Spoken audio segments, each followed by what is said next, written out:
Picture standing in a vast cavern, your flashlight cutting through the darkness to reveal walls carved by hands thousands of years ago. The air is cool and heavy with silence, broken only by the distant echo of dripping water. Around you, tunnels stretch endlessly, some leading to homes, others to temples, all hidden beneath the earth. This isn't a scene from a fantasy novel. It's real. Across the globe, buried beneath our feet, lie entire cities forgotten, mysterious, and waiting to tell their stories. Why would ancient civilizations choose to live in the shadows, carving their lives into stone deep underground? The answer is as complex as the cities themselves. Some were built for protection, shielding inhabitants from invaders or the scorching sun. Others were designed for secrecy, hiding sacred knowledge or sacred people. And then there are those whose purposes remain entirely unknown, their secrets lost to time. These underground marvels aren't just feats of engineering. They're windows into the fears, dreams, and ingenuity of cultures long gone. Today, we're embarking on a journey to uncover 30 of these enigmatic cities, each with its own haunting beauty and unsolved riddles. From the labyrinthine tunnels of Derinkuyu in Turkey, capable of sheltering thousands, to the cliffside caves of Mesa Verde, where echoes of ancient rituals still linger, these places defy our understanding of history. What drove people to abandon the surface? What rituals were performed in these depths? And what can these hidden worlds teach us about resilience, creativity, and survival?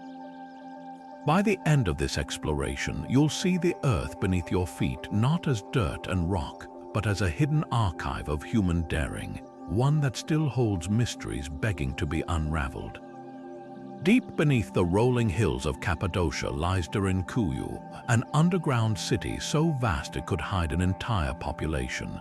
Stretching 18 levels deep into the volcanic rock, this labyrinth was home to as many as 20,000 people at its peak, a staggering feat of ancient engineering. Walk through its narrow corridors and you'll pass stables, churches, wine cellars, and even livestock pens, all carved meticulously into the stone. But what truly astonishes is how they kept this hidden world alive. Ingenious ventilation shafts, some stretching over 100 meters to the surface, provided fresh air to every level, while massive circular stone doors, each weighing up to half a ton, could seal off sections in an instant, protecting inhabitants from invaders. The city's discovery in 1963 was pure chance. A local resident knocking down a wall in his home stumbled into a hidden passage, unveiling a secret that had been buried for centuries. Who built Derinkuyu remains debated, though many point to the Phrygians around the 8th century BCE. Others believe early Christians expanded it during Roman persecution, carving chapels and crosses into the walls. But what's undeniable is the desperation and ingenuity behind its design. This wasn't just a refuge, it was a fully functioning society, complete with water wells, storage rooms, and even a complex system of communication through tapped codes on the walls. What would drive people to live like this? Picture waves of invaders sweeping across the landscape: Persians, Mongols, Arab armies, each leaving destruction in their wake. Underground, Derinkuyu offered safety, its maze-like tunnels confusing enemies while sustaining life for months. But the city whispers darker possibilities too. Some chambers show signs of being sealed from the inside, hinting at last stands or tragic sieges. And then there are the eerie, unanswered questions. Why were some tunnels dug straight down like vertical corridors to nowhere? What rituals might have taken place in its deepest, most secluded chambers? Derinkuyu doesn't just showcase survival, it's a monument to human fear, resilience, and the lengths we'll go to protect what's ours. Life in Derinkuyu wasn't just about hiding, it was about thriving. Imagine waking up in a stone-cut room, your breath visible in the cool air as you light an oil lamp. The smell of freshly baked bread drifts from communal ovens, while somewhere in the labyrinth, a blacksmith's hammer echoes against anvil. This was a city that turned necessity into innovation. Take the churches, for example. Carved directly into the rock, these sacred spaces featured arched ceilings and crosses etched into walls, their flickering candlelight illuminating prayers whispered under siege. One chapel even had a baptismal font, suggesting generations were born and raised in these depths, their entire world defined by stone. But faith wasn't the only thing sustaining them. Walk deeper and you'd find stables packed with livestock, goats, sheep, even cattle, their warmth helping regulate the temperature underground. Ingenious waste channels kept the air clean, while grain stored in airtight pits could feed thousands for months. And then there were the wine cellars stacked with clay amphorae. Fermentation wasn't just for celebration. Alcohol was safer to drink than stagnant water, and vineyards on the surface supplied grapes hauled down through narrow shafts. Every detail reveals a society prepared for the long haul. The true genius, though, lay in the unseen. Ventilation shafts, some as narrow as a hand's width, threaded vertically through 18 levels, drawing fresh air from the surface without betraying their location. Engineers designed them to create natural airflow. Warm air rose out while cooler air filtered in, a passive system so effective it's studied by modern architects. Water came from wells tapping underground rivers, their mouths hidden behind false walls to thwart poisoning by enemies. Even communication had its own alphabet, a network of coded knocks transmitted through stone, allowing warnings or commands to ripple through the city without a single shout. Yet survival here demanded sacrifice. Families lived in cramped quarters, their only light coming from animal fat lamps that blackened ceilings over centuries. Children grew up without sunlight, their bones often showing signs of vitamin D deficiency, and the psychological toll. Imagine never knowing if the next scrape of stone against stone was a neighbor or an invader breaking through. Some tunnels show evidence of intentional collapses, suggesting desperate last resorts to protect the deepest chambers. Derinkuyu wasn't just a refuge, it was a high-stakes gamble where every innovation was born from the razor's edge between life and annihilation. What's most haunting is what we'll never know. Why were some corridors lined with niches too small for storage, yet meticulously smooth? Could they have held sacred objects or been part of a forgotten burial ritual? And what of the whispers recorded by explorers of lower levels still uncharted, sealed off by rock slides or perhaps by the hands of those who feared what might follow them up? Derinkuyu doesn't just showcase ancient engineering. It's a mirror reflecting humanity's darkest fears and brightest ingenuity, all frozen in stone. Buried beneath the quiet French countryside near Amiens lies Naples, a sprawling underground city that once sheltered entire villages from the chaos of war.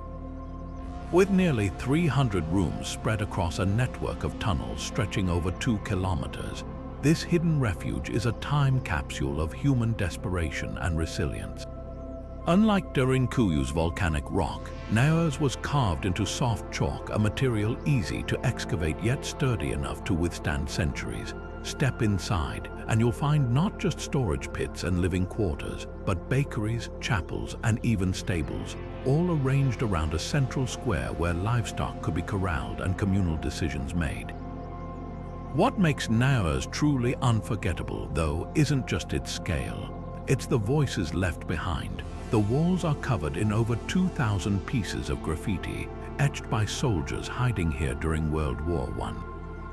Australian, British, and Canadian troops stationed nearby would sneak into the tunnels to carve their names, hometowns, and even sketches of sweethearts they might never see again. Some inscriptions are playful, like a cartoonish kangaroo scratched by an Aussie digger. Others are heartbreaking, with dates that hint they were made just days before battles that would claim their lives.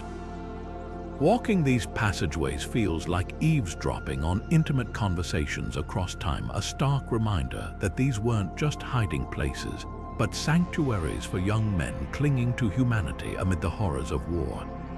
Naples' strategic genius lay in its invisibility. Built beneath a bustling medieval village, its entrances were cleverly disguised as ordinary wells or root cellars, blending seamlessly into daily life. During the 100 Years' War or religious conflicts, townsfolk could vanish underground in minutes, taking livestock and supplies with them. The chalk walls absorbed smoke from their fires, leaving no telltale plumes to betray their location. Even the soil above was thin enough to farm, masking any signs of excavation. For over 600 years, Naurs kept its secret so well that by the 1800s, locals had forgotten it existed until a shepherd chasing a lost sheep stumbled into a hole, rediscovering a world that had been lost to memory. The city's design reveals a chilling understanding of siege warfare. Corridors twist at sharp angles to slow invading forces, while hidden shafts allowed defenders to drop rocks or boiling water from above. Rooms could be sealed off individually, turning each section into a deadly trap. Yet alongside these defenses, you'll find touches of normalcy, a child's handprint pressed into wet chalk, grooves in the floor where a grinding stone once turned grain into flour. Naurs wasn't just a fortress, it was a place where life stubbornly persisted, where families told stories by lamplight while storms of conflict raged overhead.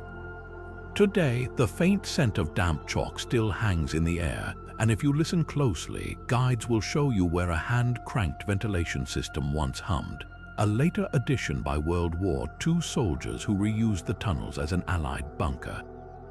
But the most haunting question remains unanswered. How many other hidden cities like Naurs still lie undiscovered beneath our feet, their stories waiting to be unearthed? Every scratch on these walls is a thread in the vast, tangled tapestry of human survival, proof that when danger comes, we don't just run. We dig in, we adapt, and we leave our mark for those who might one day follow. Beneath the rolling green fields of southern Poland lies a world that glitters not with gold but with salt. The Wieliczka salt mine isn't just a feat of engineering. It's a subterranean cathedral, a ballroom, and an artist's gallery, all carved entirely from salt crystals over 9 centuries. Descend the wooden staircases that spiral nearly 400 meters deep, and you'll enter a labyrinth where every corridor wall sparkles, where chandeliers made of salt refract light into prisms, and where the air itself tastes faintly of minerals.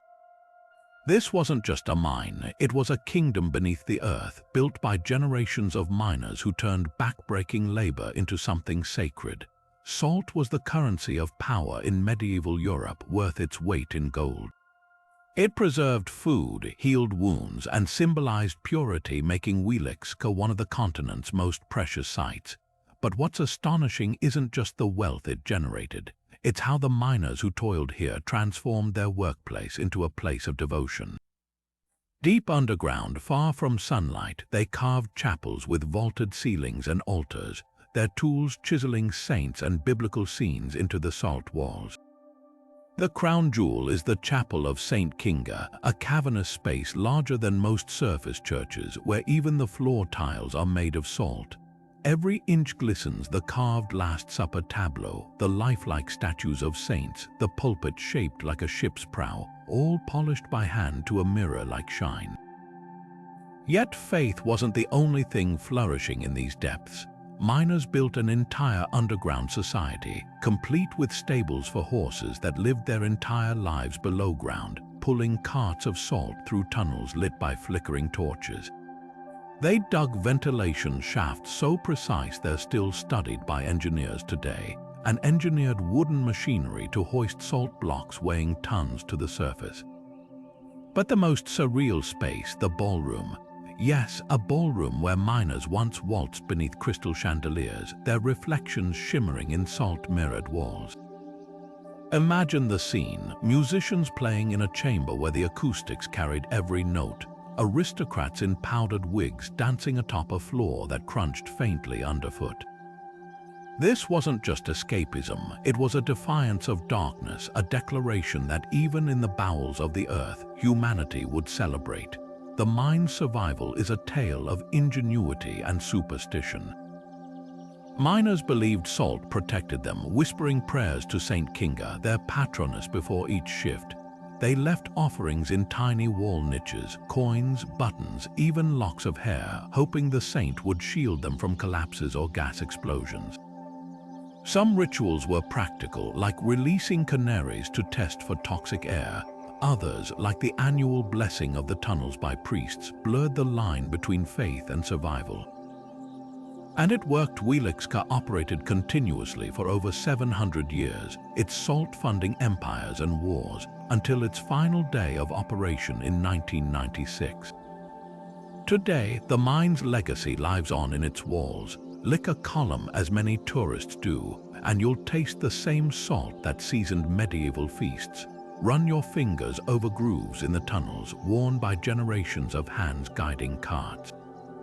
And in the chapel, miners still gather not to extract salt, but to maintain the carvings, their tools echoing like whispers from the past.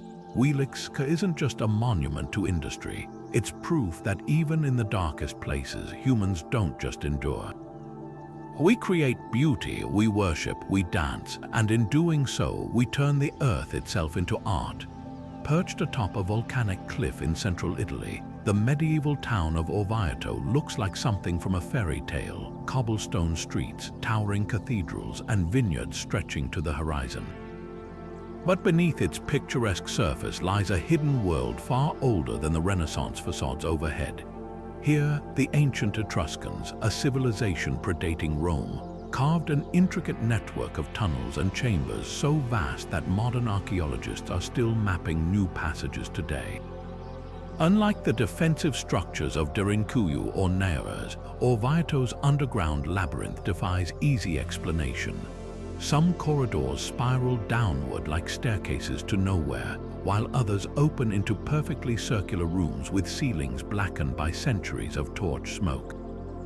Were these escape routes for a civilization under siege, sacred spaces for rituals lost to time, or something even more unexpected? One of the most haunting sections is the Pozzo della Cava, a series of tunnels rediscovered in the 1980s when a local wine cellar owner knocked through a wall and found himself staring into a void. The air inside is thick with the scent of damp clay, and the walls bear grooves from thousands of Etruscan tools.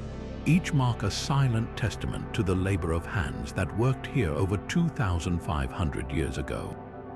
But what chills the spine aren't just the carvings, it's the purposeful oddities. A narrow shaft, barely wide enough for a child to crawl through, drops vertically into darkness. A chamber lined with niches too small for storage seems designed to hold what? Offerings, skulls. Explorers have found traces of animal bones and broken pottery, but no definitive answers. The Etruscans were masters of hydrology, and Orvieto's tunnels reveal their genius. One vast cistern, known as the Well of St. Patrick, plunges nearly 60 meters deep, its double helix staircase allowing mules to descend empty and ascend laden with water without crossing paths. But not all passages served practical needs. The so-called Labyrinth of Adriano twists like a snake, its walls adorned with carved symbols resembling celestial maps. Researchers speculate these could have been pilgrimage routes, guiding initiates through underground trials mirroring the journey of the soul.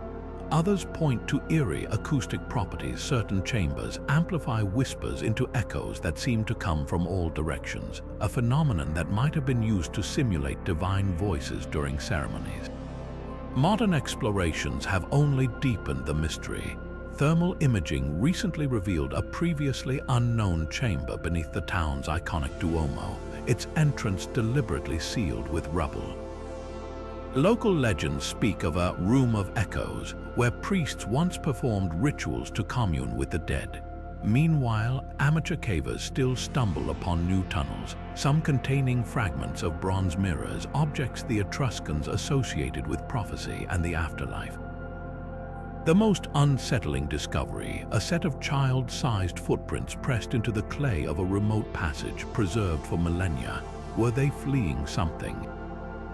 Or being led somewhere? Orvieto's underground whispers of a civilization both brilliant and enigmatic. Unlike other underground cities built for survival, these tunnels feel intentional, almost reverential. Walking them today, you're struck not by the weight of fear, but by the weight of mystery, the sense that every turn holds a riddle the Etruscans took great pains to bury. Why go to such lengths to hide work this meticulous? What secrets were so vital they needed to be etched into stone, then concealed beneath a cliff? The answers might lie deeper still, in chambers yet untouched, waiting for light to find them. High in the rugged mountains of northern Ethiopia, the stone churches of Lalibela rise not upward toward the heavens, but downward, carved directly into the living rock below. This isn't just architecture, it's a divine vision made tangible. According to legend, King Lalibela dreamed of building a New Jerusalem after Muslim conquests cut off Christian pilgrimages to the Holy Land in the 12th century.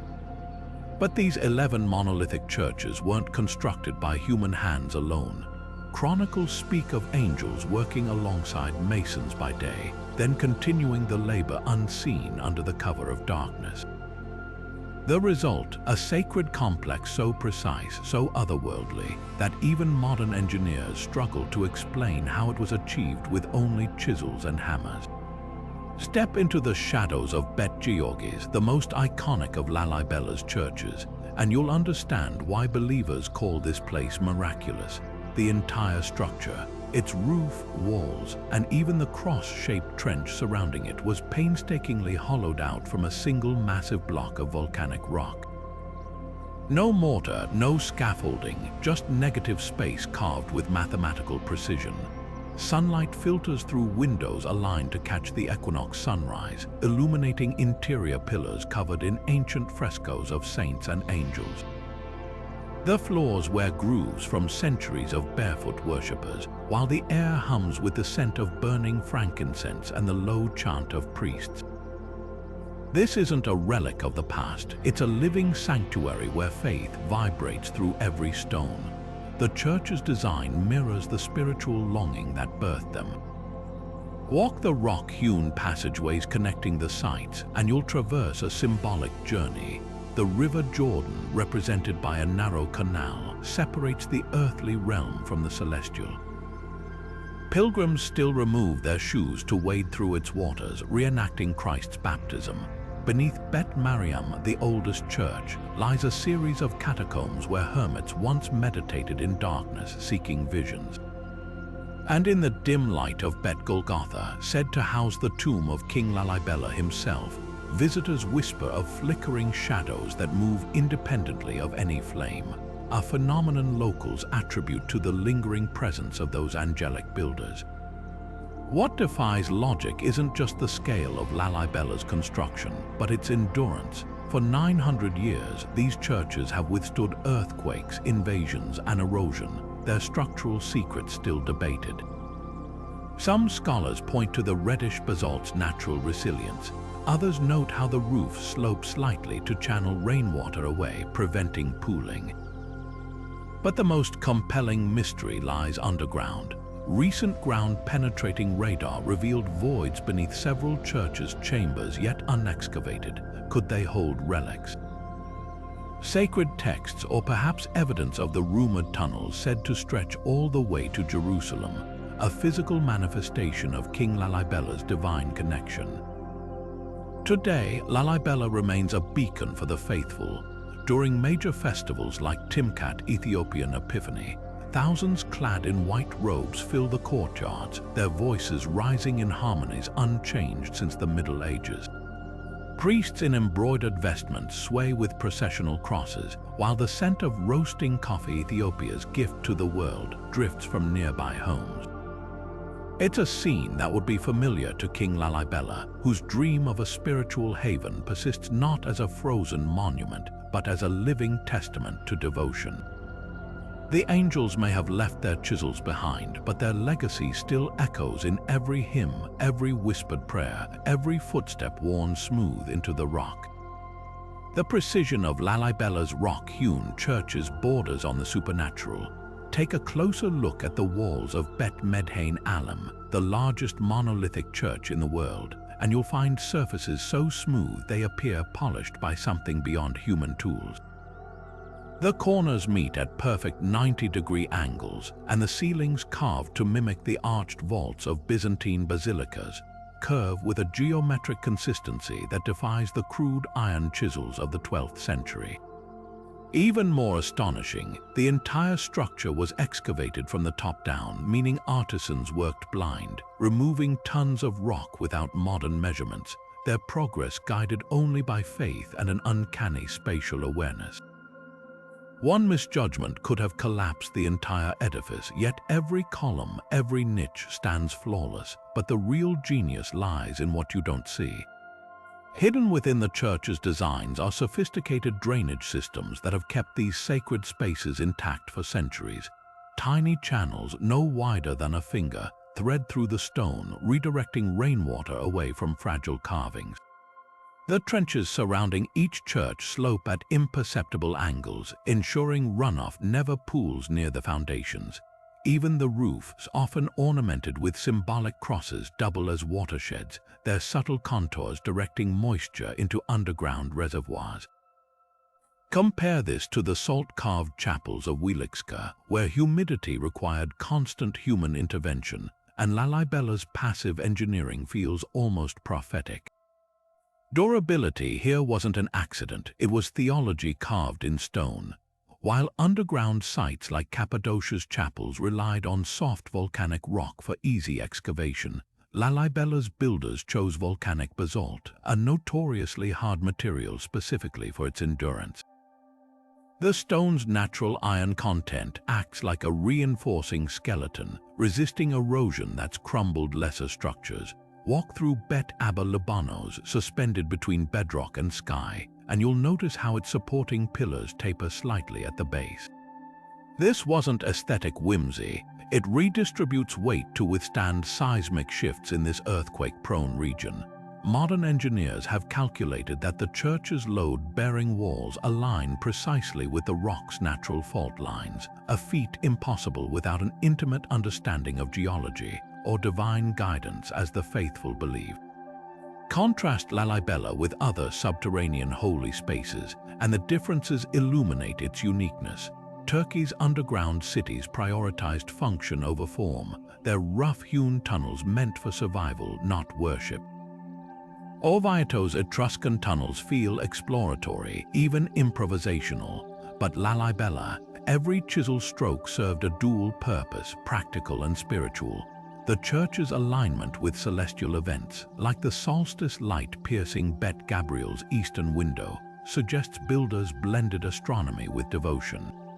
Even the acoustics were engineered. Certain chambers amplified chants into cascading harmonies, creating an ethereal echo early priests may have attributed to angelic voices. Perhaps the most humbling realization comes when you notice the tool marks still visible in shadowed corners, uneven grooves where the final polishing never reached. These imperfections, untouched for 900 years, remind us that Lalibela wasn't crafted by magic, but by calloused hands working in near-impossible conditions. The true marvel isn't just that these churches stand today, but that they were ever carved at all, a testament to what humans can achieve when belief and ingenuity collide. As sunlight filters through cross-shaped windows onto floors worn smooth by generations of pilgrims, you're left with a haunting question.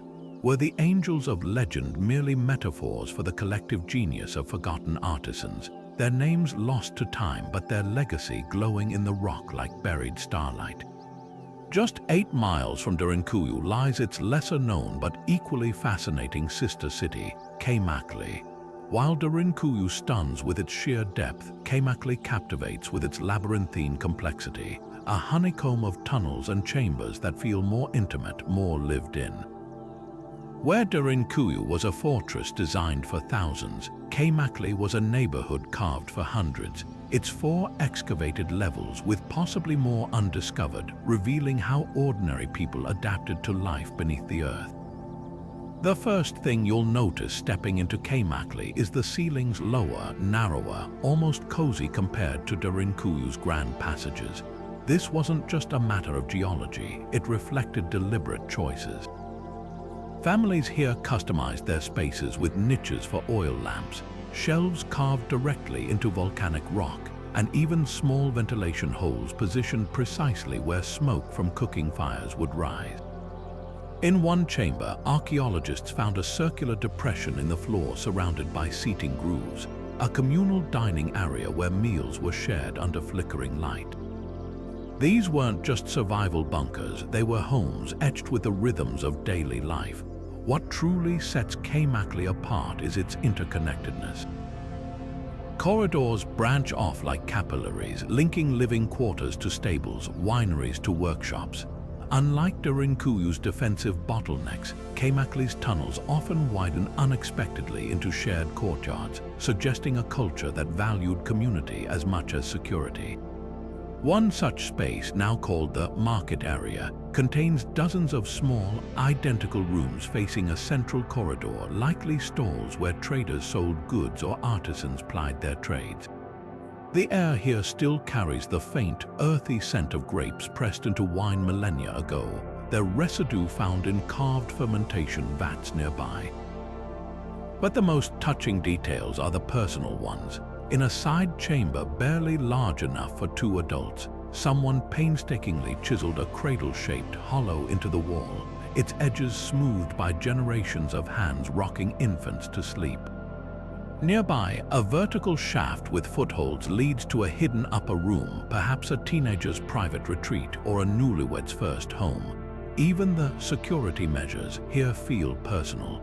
Instead of massive rolling stones, some doorways were blocked by slender, easily moved slabs, suggesting Kaymakli's residents prioritized quick escapes over prolonged sieges. The contrast between Kaymakli and Derinkuyu reveals 2 sides of the same underground coin. One was a city designed for collective endurance, the other for communal living. Both thrived in darkness, but where Derinkuyu's scale speaks to human ingenuity under threat, Kaymakli's nooks and crannies whisper of laughter around dinner tables, children playing in torchlit corridors, and the stubborn persistence of ordinary life in extraordinary circumstances. Walking these tunnels today, you don't just see history, you feel the echoes of conversations that once bounced off these walls, a reminder that even underground, humanity's most enduring architecture isn't stone but kinship. Beneath the bustling streets of modern Beijing lies a relic of paranoia and preparation, a sprawling underground city built not to escape medieval invaders but to survive nuclear annihilation. Commissioned by Mao Zedong during the Cold War's tensest years, this labyrinth of tunnels stretches for an estimated 30 miles beneath the capital, a shadowy network designed to shield millions from atomic fallout. Step through one of its few publicly accessible entrances, and you're transported to a time when the world teetered on the brink. The air is thick with the scent of damp concrete, and the walls, painted with faded propaganda slogans, still echo with the urgency of a nation preparing for the unthinkable. What began in the 1950s as a modest civil defense project ballooned into a subterranean metropolis under Mao's orders. By the 1970s, over 300,000 civilians, from schoolchildren to elderly volunteers, had taken shifts with pickaxes and shovels, carving out tunnels wide enough for trucks to pass. The scale was staggering. Hospitals, schools, even theaters were replicated underground, their ceilings reinforced with steel beams to withstand shockwaves. Ventilation shafts disguised as ordinary wells dotted the city above, while hidden stockpiles held grain, fuel, and medical supplies for years of isolation. But the most chilling feature, a direct tunnel linking Mao's residence to the underground complex, ensuring the chairman's safety while ordinary citizens scrambled for space below. When a small section opened to tourists in 2000, visitors encountered a time capsule of Cold War dread. One corridor leads to a replica mushroom cloud painted on the wall, its edges blurred by humidity, a stark reminder of what this place was meant to withstand. Another branches into a communal kitchen with massive woks still bolted to concrete counters, where cooks would have fed thousands under artificial light. Guides tell stories of secret passageways rumored to connect to military bunkers or the Forbidden City. Though many remain sealed by authorities, the myths persist. Urban explorers whisper of deeper levels equipped with radiation decontamination chambers or of tunnels extending all the way to the Great Wall, though no proof has surfaced. The reality of life in this underworld would have been grim. Declassified documents reveal plans to prioritize party officials for the safest chambers, while ordinary citizens would have crowded into windowless rooms with limited air filtration. Children's textbooks from the era included diagrams of how to identify fallout shelter signs, a haunting glimpse of the childhood Mao's China anticipated. Yet for all its meticulous planning, the city was never tested. By the 1980s, as relations with the West thawed, maintenance lapsed. Whole sections flooded or collapsed, their concrete walls buckling under the weight of modern skyscrapers built unknowingly above them. Today, the few open sections feel like a monument to a fear that never materialized. Visitors can touch the cool concrete where families would have huddled, or peer into empty storerooms that might have held their last meals. But the unspoken question lingers: how many other tunnels remain hidden beneath Beijing's glittering towers, their entresses bricked over or buried under new construction? The government insists the complex is no longer operational, yet occasional discoveries like a 2014 incident where construction workers broke into an uncharted section near Tiananmen Square, a hint that Mao's underground world may be far larger than anyone admits. Walking these tunnels isn't just a history lesson, it's a confrontation with the fragility of peace and the extremes humanity will go to in the name of survival. Beneath Edinburgh's cobblestone streets and gaslit alleys lies a hidden world of despair and intrigue, the infamous South Bridge vaults. Built in the late 1700s as storage space beneath the bustling bridge, these cavernous chambers quickly became a haven for the city's darkest underbelly. When the bridge's architects abandoned the vaults due to persistent flooding, Edinburgh's poorest residents moved in, transforming the damp, lightless spaces into a subterranean slum. Walk these tunnels today, and the walls still seem to whisper tales of desperation. Families crammed into single-room dwellings, their only warmth coming from makeshift hearths that blackened the ceilings with soot. But poverty wasn't the only tenant here. Smugglers, body snatchers, and even murderers exploited the vault's secrecy, turning them into a labyrinth of crime where the law rarely ventured. The vault's grim reputation isn't just hearsay, it's etched into the stone. Archaeologists have unearthed remnants of daily life that paint a vivid picture. Broken whiskey bottles hinting at illicit distilling, children's toys carved from animal bones, and even the faint scratch marks of rats that outnumbered human occupants. One chamber, dubbed the coffin room, held a macabre discovery, a crude wooden casket too small for an adult, its interior stained with substances later confirmed to be traces of quicklime, a chemical used to hasten decomposition. Was this evidence of a hasty burial or something more sinister? Local records from the era speak of disappearances, of people who vanished into the vaults and never re-emerged. Yet what truly chills the spine are the stories that defy explanation. Visitors and guides alike report phantom whispers in empty corridors, sudden temperature drops, and the unsettling feeling of being watched. The most notorious spot is the White Room, where a spectral figure dubbed Mr. Boots is said to linger, a tall, shadowy presence whose heavy footsteps echo even when no one is there. Paranormal investigators have recorded disembodied voices pleading for help, while thermal imaging has captured cold spots with no logical source. Whether you believe in ghosts or not, the energy here is undeniably heavy, as if the vault's suffering has seeped into the very rock. Recent excavations have peeled back another layer of mystery. Beneath sections long sealed off, archaeologists uncovered remnants of a pre-bridge structure, possibly a medieval close or even a Templar sanctuary. One artifact, a rusted iron key with an intricate Celtic knot design, has stumped historians. It doesn't match any known locks from the period, leading to speculation about hidden chambers still waiting to be found. Meanwhile, restoration work in 2019 revealed a series of coded symbols carved into a support beam, their meaning lost to time. Could they mark smuggling routes, or are they protective sigils meant to ward off something darker? Edinburgh's vaults serve as a stark reminder that cities have memory. Every scrape on these walls, every shadow that flickers just beyond the torchlight, tells a story of resilience and ruin. Unlike the grand cathedrals or palaces that dominate history books, these spaces preserve the voices of those who had no one to speak for them, the desperate, the forgotten, the lost. As your footsteps echo through the passageways, it's impossible not to wonder, are we walking through ruins, or are the ruins walking with us? Matmata feels like stepping onto another planet, which makes sense since it literally stood in for one. The moment you descend into one of its sunken courtyard homes, the connection to Star Wars becomes undeniable. This is where George Lucas filmed Luke Skywalker's childhood on Tatooine, the iconic domed doorway of the Lars homestead carved not from set designers' imaginations but from the earth itself.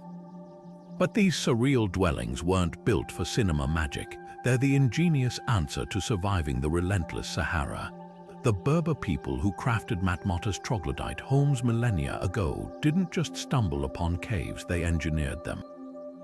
Starting with natural sinkholes, they excavated inward, carving circular pits up to 10 meters deep with rooms radiating outward like spokes on a wheel.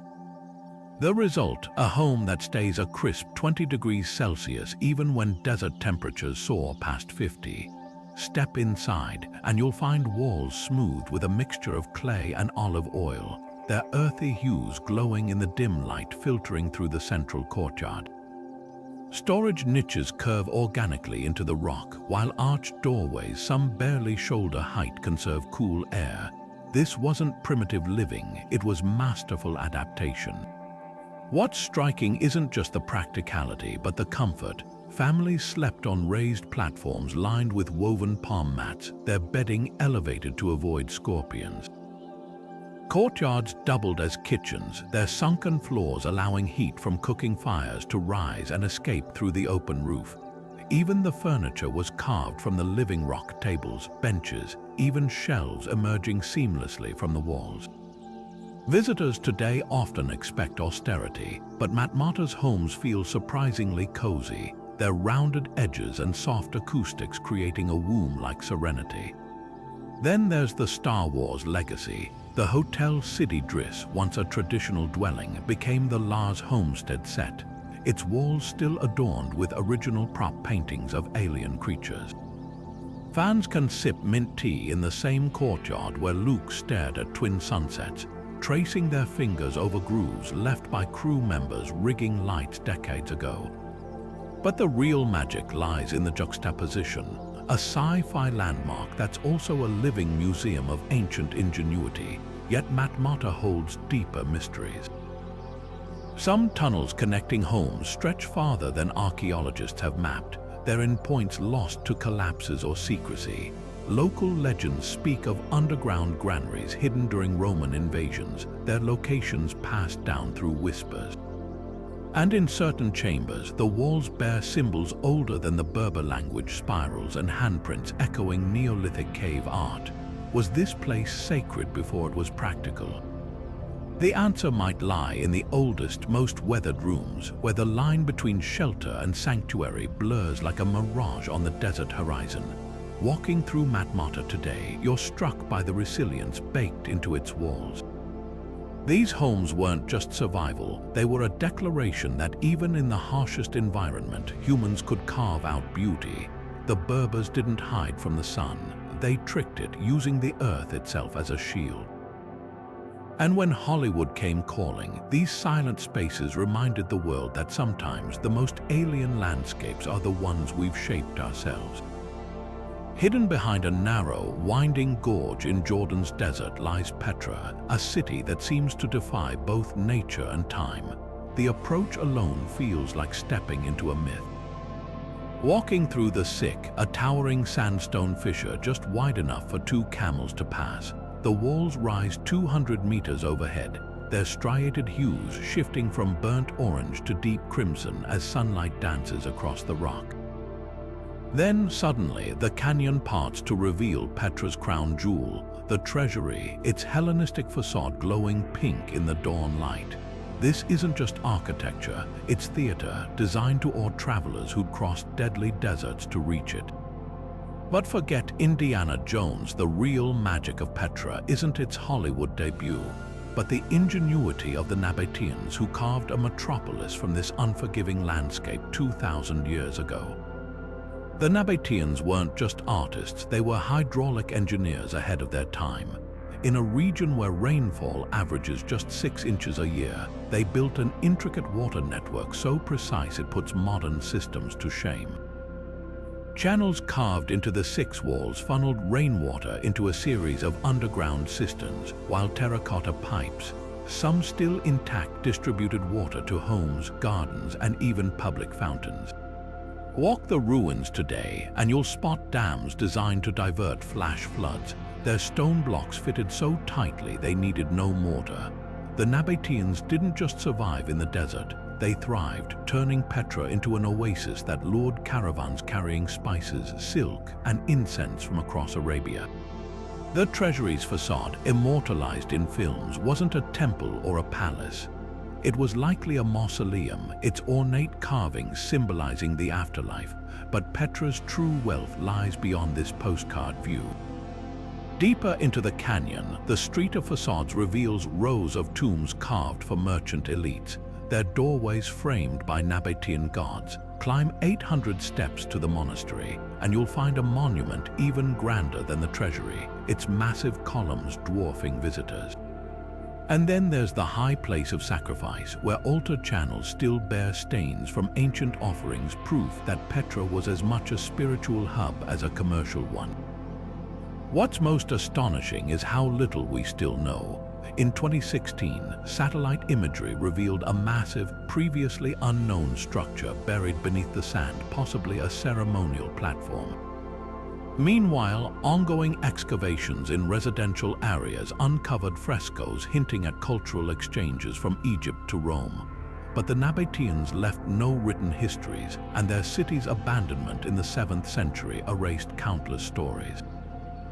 Walking Petra's ruins at sunset, when the stones blaze like embers, you're left with a haunting truth. This wasn't just a city carved into rock. It was a civilization that mastered the impossible, then vanished into the very walls they shaped. The Nabateans didn't just carve Petra's breathtaking facades, they engineered a water system so sophisticated it turned a desert canyon into a thriving metropolis. Picture a city of 30,000 flourishing where rain was rarer than gold. The secret lay in their mastery of hydraulics, a web of channels, cisterns, and dams so precise that even during droughts, Petra's fountains never ran dry. Every drop of water was hunted, captured, and reused with an efficiency that would impress modern engineers. The 6 narrow walls, now a tourist pathway, once functioned as a colossal rainwater funnel. Channels carved into the sandstone directed runoff into a network of underground cisterns, some large enough to hold years' worth of water, but the real genius was in the details. Terracotta pipes, their interiors coated with lime to prevent leaks, ran beneath streets and into homes, delivering fresh water with gravity's help. Even the famous treasury's urn wasn't just decorative. Local guides whisper it once served as a rain gauge, its markings helping officials ration water during dry spells. What's baffling isn't just the system's complexity, but how it vanished from human knowledge for over 1,000 years.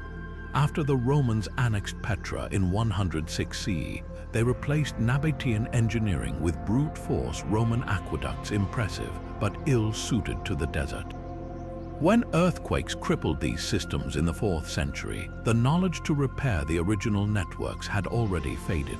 The Nabateans left no technical manuals. Their expertise was oral, passed down through generations of stoneworkers who took their secrets to the grave. By the time European explorers rediscovered Petra in 1812, the locals had no memory of how these hydraulic marvels functioned, attributing the city's existence to jinn or ancient sorcery. Modern archaeologists are still unraveling Petra's water secrets. Recent laser scans revealed hidden reservoirs beneath the city's main square, their overflow channels designed to prevent flooding during rare downpours. Even more startling, the discovery of ceramic filters in pipe junctions, crude but effective prototypes of modern water purification. The Nabateans understood something we're only now relearning, that sustainability isn't about abundance but precision. They didn't conquer the desert, they danced with it, shaping their entire civilization around whispering water through stone. Yet the greatest mystery isn't how Petra's system worked, but why such brilliance was lost so completely. Unlike Egypt's pyramids or Rome's roads, Nabatean hydraulics left no heirs. Some scholars blame the Roman obsession with standardization, which overwrote local ingenuity. Others point to Petra's abrupt decline, its traders bypassed by new sea routes, its engineers scattered or enslaved. Walking the dry streambeds today, you can almost hear the ghost of that knowledge, the faint echo of water in a city that once made the desert bloom, then fell silent, leaving only stones to tell its story. Deeper than Beijing's forbidden city and far more secretive lies Dixia-Cheng, a Cold War-era labyrinth that could shelter over 1 million people from atomic annihilation. Built in the 1970s during the Sino-Soviet split, when nuclear war seemed inevitable, this underground network stretches for miles beneath the capital's bustling streets, a chilling relic of paranoia and preparation. Unlike ancient underground cities designed for slow sieges, Dixia-Cheng was engineered for instant mobilization, with reinforced concrete walls thick enough to withstand direct hits and ventilation systems designed to filter radioactive fallout. But what's most unnerving isn't its scale, it's how fully it replicated life above ground. Step through one of its unmarked entrances disguised as ordinary subway access points or residential basements, and you'd find yourself in a shadow city complete with schools, hospitals, and even theaters. Classrooms had blackboards bolted to walls, their chalk trays still dusted with residue when explorers first documented them in the 2000s. The hospitals equipped with operating theaters and rows of rusting gurneys stockpiled enough medical supplies to last years. But the most surreal spaces were the recreation areas, a cavernous movie theater with faded propaganda posters peeling from the walls, and a basketball court where soldiers might have shot hoops under artificial lights, waiting for a surface world that could be reduced to ash. The logistics of sustaining 1 million people underground boggle the mind. Massive storage chambers held mountains of vacuum-sealed rice and dehydrated vegetables, while underground reservoirs collected filtered rainwater. Ventilation shafts, cleverly camouflaged as industrial chimneys, could be sealed with blast doors in minutes. And then there were the whispers of special zones, sections rumored to house government elites, their corridors lined with soundproofed meeting rooms and private apartments.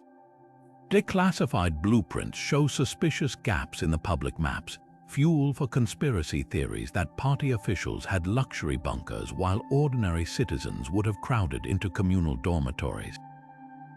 Today, Dixia-Cheng exists in eerie limbo. Most tunnels are sealed, their concrete sweating with condensation, but urban explorers occasionally slip past barricades to document its decay. Peeling murals of smiling workers and flourishing wheat fields now crack under layers of mold. Abandoned gas masks dangle from hooks like grotesque fruit, and puddles reflect flashlight beams from ceilings where wiring hangs like vines.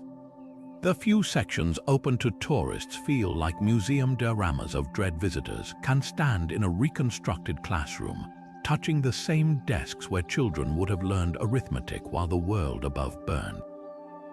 What lingers most isn't the dust or the darkness, but the unanswered questions. Why were some corridors abruptly walled off with fresh concrete long after the Cold War ended? What lies behind the steel doors still guarded by silent soldiers near government buildings? And how many other Dixia Chengs might exist beneath China's megacities, waiting for a threat that never came, or one that's still to come? Walking these tunnels, you're left with a chilling realization. This isn't just a relic of the past, it's a blueprint for survival in a world where the unthinkable remains one button press away. Rising from the volcanic plains of Cappadocia like something out of a dream, Gurim's fairy chimneys defy logic. Soft, conical spires of rock capped with dark basalt, resembling giant stone mushrooms dotting the horizon. But these surreal formations aren't just geological oddities, they're the canvas for one of history's most daring acts of faith. Carved into these formations are entire monasteries, churches, and hermit cells, their walls adorned with vibrant frescoes that have survived 12 centuries of wind, war, and time. The story begins in the 4th century, when early Christians fleeing Roman persecution discovered the region's soft, tough rock was perfect for excavation. Using little more than hand tools, they hollowed out the chimneys, creating multi-level sanctuaries hidden in plain sight. Step inside the dark church today, and you'll find biblical scenes glowing with original pigments, deep blues from lapis lazuli, radiant gold leaf halos, and vermilion robes so vivid they seem wet. The artists worked by lamplight, their brushes tracing the contours of saints and angels onto damp plaster, sealing their devotion into the very walls. What's astonishing isn't just their artistry, but their defiance. These weren't timid scribbles, they were bold declarations of belief, painted during an era when Christianity was punishable by death. Gurim's monastic complexes reveal a hierarchy of holiness. Near the cliff tops, narrow tunnels lead to cramped hermit cells, spaces barely large enough to kneel, where ascetics lived in solitary meditation. Lower down, communal churches like the Apple Church feature ornate nave columns and vaulted ceilings, their frescoes telling stories for illiterate congregations. The most poignant might be the Sandal Church, named for the twin footprint depressions near its entrance, said to be the imprint of Christ's final steps before ascending to heaven. Every surface whispers of adaptation, niches for oil lamps angled to illuminate scripture readings, acoustically perfect domes amplifying chants, and hidden storage cavities for sacred texts during raids. Preservation here is a miracle in itself. Unlike exposed Roman mosaics or Egyptian tombs, Gurim's frescoes survived precisely because they were buried not by sand but by neglect. When the Byzantines abandoned the site in the 13th century, pigeon droppings sealed the paintings under a protective crust of guano, shielding them from sunlight and moisture. Modern restorers painstakingly removed these layers to reveal colors untouched since the 8th century, though some deliberately left sections covered as a reminder of how fragile history can be. But the true marvel isn't just what's preserved, it's what's missing. Many frescoes have eyes scratched out, a defacement not by invaders but by later Byzantine iconoclasts who rejected religious imagery. These empty sockets stare back at visitors, a silent testament to how even the faithful can turn on their own art. Yet Gurim endures, its chimneys still standing guard over secrets. Some tunnels remain unexplored, their entrances concealed behind landslides or deliberately blocked. Local guides speak of a rumored underground river that once fed hermit communities, its course long dried up but its path still marked by moisture-darkened stone. Standing in the Snake Church at dusk, watching sunlight filter through its single high window to illuminate a fresco of St. George slaying the dragon, you realize something profound. These caves weren't just hideouts, they were incubators. In the darkness, under threat, early Christians didn't just preserve their faith, they refined it, turning stone into scripture and isolation into inspiration. The chimneys may look like fairy tales, but the real magic is how they sheltered not just bodies, but the very soul of a religion on the brink. In the scorching heart of the Australian outback, where temperatures regularly climb past 50 degrees Celsius, lies a town that literally lives beneath the heat. Kuba Pedi isn't just an opal mining hub. It's a subterranean community where homes, bars, and even churches are carved into the earth to escape the relentless sun. The moment you drive into town, the landscape looks post-apocalyptic. Mounds of excavated dirt dot the horizon, and the occasional air vent poking above ground is the only hint of life below. This isn't just survival, it's a way of life perfected over a century where the ground itself holds both fortune and refuge. The story begins in 1915, when a teenage prospector stumbled upon the world's largest deposit of precious opals. Word spread fast, and miners flocked to this barren patch of South Australia, only to face a brutal reality. The surface was uninhabitable. Daytime temperatures could fry an egg on rock, and shade was non-existent. So they did what humans have done for millennia: they dug in. But unlike ancient underground cities built for defense or religion, Kuba Peti's dugouts were purely practical. Using modified mining equipment, they excavated living rooms, bedrooms, and kitchens directly into the sandstone cliffs. The result, homes that stay a constant 24 degrees year-round, no air conditioning needed. Walking into one of these dugouts is like stepping into a cozy cave apartment.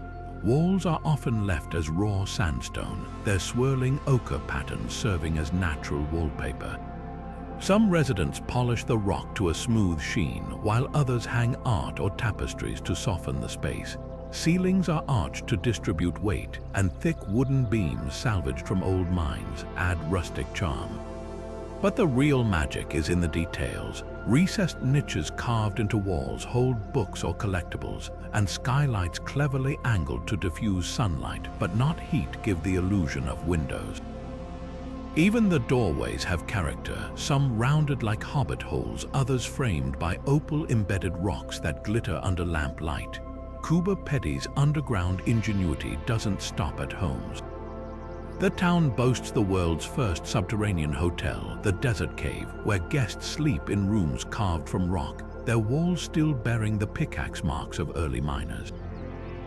There's an underground bar where locals sip ice-cold beers beneath vaulted ceilings, and a Greek Orthodox church with a domed sanctuary that echoes with hymns every Sunday.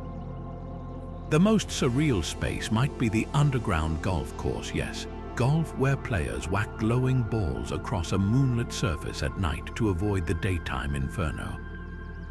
But the heart of Kuba Peti remains its opals. Venture into one of the working mines, and you'll see why this gemstone lured people to such a hostile place. The walls sparkle with flecks of color: electric blues, fiery reds, and deep greens, all formed over millions of years from silica deposits. Miners work in narrow tunnels, their headlamps illuminating veins of precious stone. It's backbreaking labor, but the payoff can be life-changing. In 1988, a miner uncovered the Olympic Australis, the most valuable opal ever found, worth over $2.5 million. Yet for all its quirks, Kuba Peti faces real challenges. Water is trucked in from over 200 kilometers away, and summer dust storms can bury cars overnight. The population fluctuates with opal prices, and many young people leave for cities with more conventional comforts, but those who stay swear by the underground life. There's a quiet camaraderie here, born from shared resilience and the knowledge that their town is unlike any other. As one longtime resident put it while giving a tour of his dugout, "Up there, it's hell. Down here, it's heaven." And when the sun dips below the horizon, painting the desert in gold and violet, you understand why. This isn't just a town.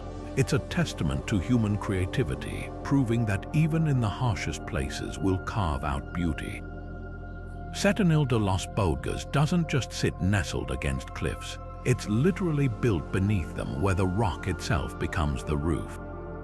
Unlike the deep, hand-carved tunnels of Derinkuyu or the hidden chambers of Beijing's Cheng, this Spanish town takes a different approach. Rather than burrowing underground, its homes and shops tuck themselves under natural overhangs, as if the earth has stretched out a stony arm to shelter them. The result is a place where streets vanish into cavernous arches, where whitewashed house fronts blend seamlessly into the russet cliffs above, and where the line between indoors and outdoors dissolves into shadow. What makes Sentinel so fascinating is how its architecture dances with geology. The town straddles the Trejo River, which over millennia carved a deep gorge through soft limestone, leaving behind dramatic overhangs. Instead of fighting the landscape, medieval builders saw opportunity. They constructed walls to enclose the space beneath these natural ledges, creating rooms that stay cool in summer and warm in winter without the need for elaborate ventilation systems. Walk down Cal Cuvas del Sol and you'll see taverns where the ceiling is raw rock, its undulating surface still bearing the marks of ancient water flow. At night, lantern light flickers against these formations, casting shadows that make the stone seem alive. Life here revolves around these hybrid spaces. Restaurants serve tapas under rock shelves that drip with condensation during winter rains, the water channeled into hidden cisterns. Homes extend deeper into the cliffs where needed, their back rooms burrowing like roots into the earth. Even the town's name hints at this relationship. Bodgas refers not just to wine cellars, but to the storerooms carved into the cliffs to preserve food at stable temperatures. Unlike fully subterranean cities, Sentinel never cuts itself off from the sky. Sunlight filters into every alley, and balconies cling to the rock face, offering vertigo-inducing views of the gorge below. Yet this harmony with nature came at a cost. The same soft rock that provided shelter also crumbles unpredictably. Generations of residents have reinforced ceilings with wooden beams or abandoned sections when fractures appeared. After heavy rains in 2013, a boulder the size of a car smashed through a home's roof, a stark reminder that living beneath the earth demands vigilance. Modern engineers now monitor the cliffs with sensors, but some things haven't changed. Builders still use traditional lime mortar, flexible enough to shift with the rock and avoid heavy machinery that might destabilize the delicate balance. Sentinel's greatest lesson might be its restraint. Where other underground cities reshaped the earth entirely, this town worked with what nature provided. Its beauty lies in the dialogue between human and landscape, the way a bakery's oven is tucked into a crevice, or how a chapel's altar nestles under a soaring natural arch. Unlike the defensive secrecy of Cappadocia or the Cold War paranoia of Beijing's tunnels, Sentinel feels open, almost celebratory. Here, the rock isn't a hiding place, it's a partner, its embrace inviting rather than confining. As evening falls and the cliffs glow amber in the sunset, you realize this isn't just a town under a rock. It's a testament to the art of leaning in, of building not against the earth but within its arms. Beneath the quiet streets of Hal Saflieni on the island of Malta lies a chamber so acoustically precise, it defies the technological capabilities of its time. The Hypogeum, a labyrinthine underground complex carved from solid limestone over 5,000 years ago, isn't just a burial site, it's a symphony in stone. Descend its narrow staircases and the air grows thick with the weight of centuries, the walls bearing the faintest traces of ochre spirals once vibrant with meaning. But it's the so-called oracle room that chills the spine, a small, oval chamber where a single spoken word resonates at a specific frequency, vibrating through the rock with an eerie, otherworldly persistence. Archaeologists have measured these echoes, finding they amplify voices at exactly 110 Hz, a frequency known to induce altered states of consciousness in human brains. Was this accidental, or did the builders understand sound as a bridge to the divine? The Hypogeum's design suggests a purpose far beyond mere interment. 3 levels descend like layers of the afterlife, each more intricate than the last. The middle level, with its red-painted walls mimicking the arched ceilings of above-ground temples, contains niches too small for bodies but perfect for offerings, obsidian blades, carved figurines of sleeping goddesses, and skeletal remains arranged in fetal positions. Some chambers feature spirit holes, narrow portals connecting rooms, perhaps meant to allow the dead to move between realms, the most unsettling discovery. A collective burial pit holding the bones of over 7,000 individuals, their skulls exhibiting elongated shapes unlike any Mediterranean population of the era. Were these the remains of a priestly caste or evidence of something more enigmatic? Then there's the abrupt abandonment. Around 2500 BC, the hypogeum was sealed with meticulous care, its entrances blocked, its chambers emptied of all but the bones. No signs of conflict or natural disaster explain its desertion. Modern researchers have found traces of a catastrophic drought in Malta's soil layers from that era, hinting at famine or societal collapse. But local folklore whispers of darker forces, of the builders fleeing something they uncovered in the deepest chambers. Recent explorations using ground-penetrating radar revealed previously unknown cavities beneath the lowest level, their contents still a mystery. Authorities have restricted access, citing preservation concerns, though some speculate it's because the sounds emanating from those depths recorded accidentally during a documentary shoot don't match any known geological phenomena. Standing in the oracle room today, humming that fateful frequency, you're left with unnerving questions. Did the hypogeum's architects discover a way to commune with unseen realms through vibration?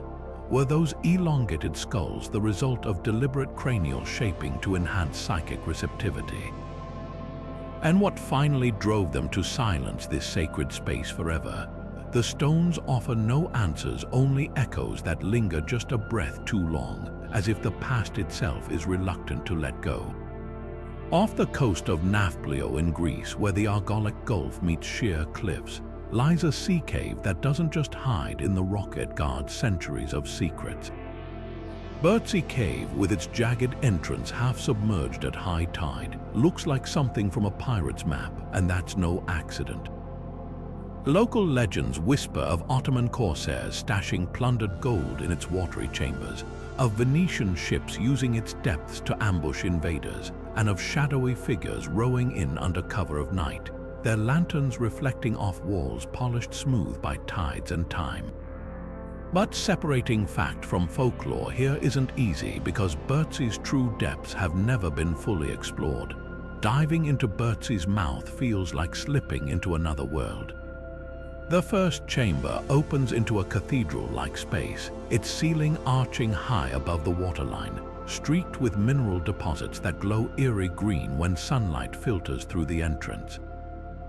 But venture farther, and the cave narrows abruptly, its walls tightening around you like a fist. Here, the water turns ink black, hiding passages that twist downward into the rock. In 2018, a team of marine archaeologists using sonar mapping discovered something startling. Bertzi isn't just a single cave, it's a network with at least 4 submerged channels leading to uncharted chambers. One of these tunnels descends nearly 40 meters before hitting a sediment floor littered with man-made objects, broken pottery, rusted blades, and what might be the remnants of a wooden crate. Were these pirates' leavings or evidence of something older? The pirate connection isn't just local myth. Historical records from the 1600s mention a rock-cut cove near Napoli di Romania, Naples' old Venetian name used by Barbary raiders to repair ships and divide spoils. Divers have recovered Ottoman-era coins and a rusted grappling hook consistent with pirate vessels of the period. But the cave's history likely stretches back further. Pottery shards found wedged in crevices match designs from the Mycenaean era, suggesting Bertzi was a hideout long before the age of cutlasses and Jolly Rogers. Modern exploration here is a dance with danger. Tides can change in minutes, trapping divers in narrowing passages, while loose rock makes equipment risky. In 2021, a remotely operated vehicle sent to map the deepest channel was lost when its tether snagged on an unseen obstruction. The footage it captured before going dark showed something tantalizing, a side chamber with what appeared to be deliberate markings on the walls, straight lines too precise to be natural erosion. Were these navigational aids property claims or something more ritualistic? Until better technology arrives, the answer remains suspended in saltwater and shadow. What's clear is that Beijing refuses to give up its secrets easily. Local fishermen still speak of sudden whirlpools near the cave's entrance, a phenomenon geologists can't fully explain, while divers report disorienting currents that seem to shift direction without warning. Some say the cave's true treasure isn't gold but knowledge, a time capsule of maritime history, piracy, and human ingenuity hidden in plain sight. As the sonar maps expand, revealing more tantalizing voids beneath the seafloor, one thing grows certain: Beijing isn't just a relic. It's a puzzle waiting to be solved, its walls humming with stories the waves haven't yet washed away. Beneath the modern buzz of Seattle's coffee shops and tech hubs lies a ghostly echo of the city's gritty past, a hidden world built from disaster. In 1889, a glue pot overturned in a carpentry shop sparked a fire so fierce it reduced 31 blocks of wooden buildings to ash in hours. But from those flames rose an unexpected rebirth and a secret. Rather than rebuilding at street level, city officials made a radical decision. They raised the entire downtown by 12 feet, constructing retaining walls and filling in the charred ruins with rubble. What they left behind was an accidental labyrinth, an entire shadow city of abandoned storefronts, sidewalks, and basements, sealed beneath the new streets like a time capsule. Today, guided tours wind through these forgotten corridors, where the air smells of damp brick and history. Pass beneath Pioneer Square's innocuous iron grates, and you'll step onto the original cobblestone streets, now eerily suspended between the subterranean and the modern world above. Storefronts with peeling advertisements for 19th century tobacconists and milliners stand frozen in time, their windows boarded over but their outlines unmistakable. The most haunting space, a former bank vault, its thick doors still swinging on rusted hinges, now housing nothing but shadows and the faintest scent of old coins. But Seattle's underground wasn't just a relic, it became a haven for rebellion. During Prohibition, bootleggers transformed these passageways into a thriving speakeasy network. Hidden doors led to jazz-filled cellars where flappers danced under bare bulbs, the music muffled by layers of earth and brick. Police raids were nearly impossible. Tunnels branched unpredictably, with escape routes disguised as coal chutes or sewer access points. One notorious bar, the Merchant's Cafe, still operates upstairs today, while its original underground counterpart remains preserved below. Its mahogany bar nicked by glasses raised in secret toasts a century ago. The real intrigue lies in what's still undiscovered. In 2012, construction workers near Yesler Way broke through a wall and found a fully intact apartment, its faded wallpaper and upright furniture suggesting its occupants simply vanished. Rumor has it that some tunnels stretch beyond mapped areas, possibly connecting to the waterfront where smugglers once moved contraband under cover of darkness. But the city keeps strict limits on exploration. Shifting soil and crumbling brick make it perilous, and legends of subterranean dwellers, some say homeless, others whisper something more spectral, keep urban explorers wary. What makes Seattle's underground so captivating isn't just its architecture, it's the layers of contradiction. This was a place of disaster and reinvention, of lawlessness and ingenuity.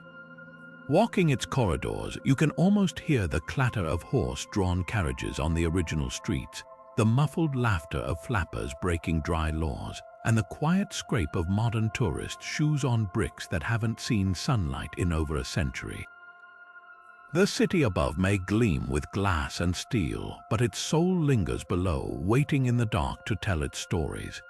Deep beneath the charming streets of Pilsen in the Czech Republic lies a frothy secret, miles of underground tunnels where beer and history ferment together.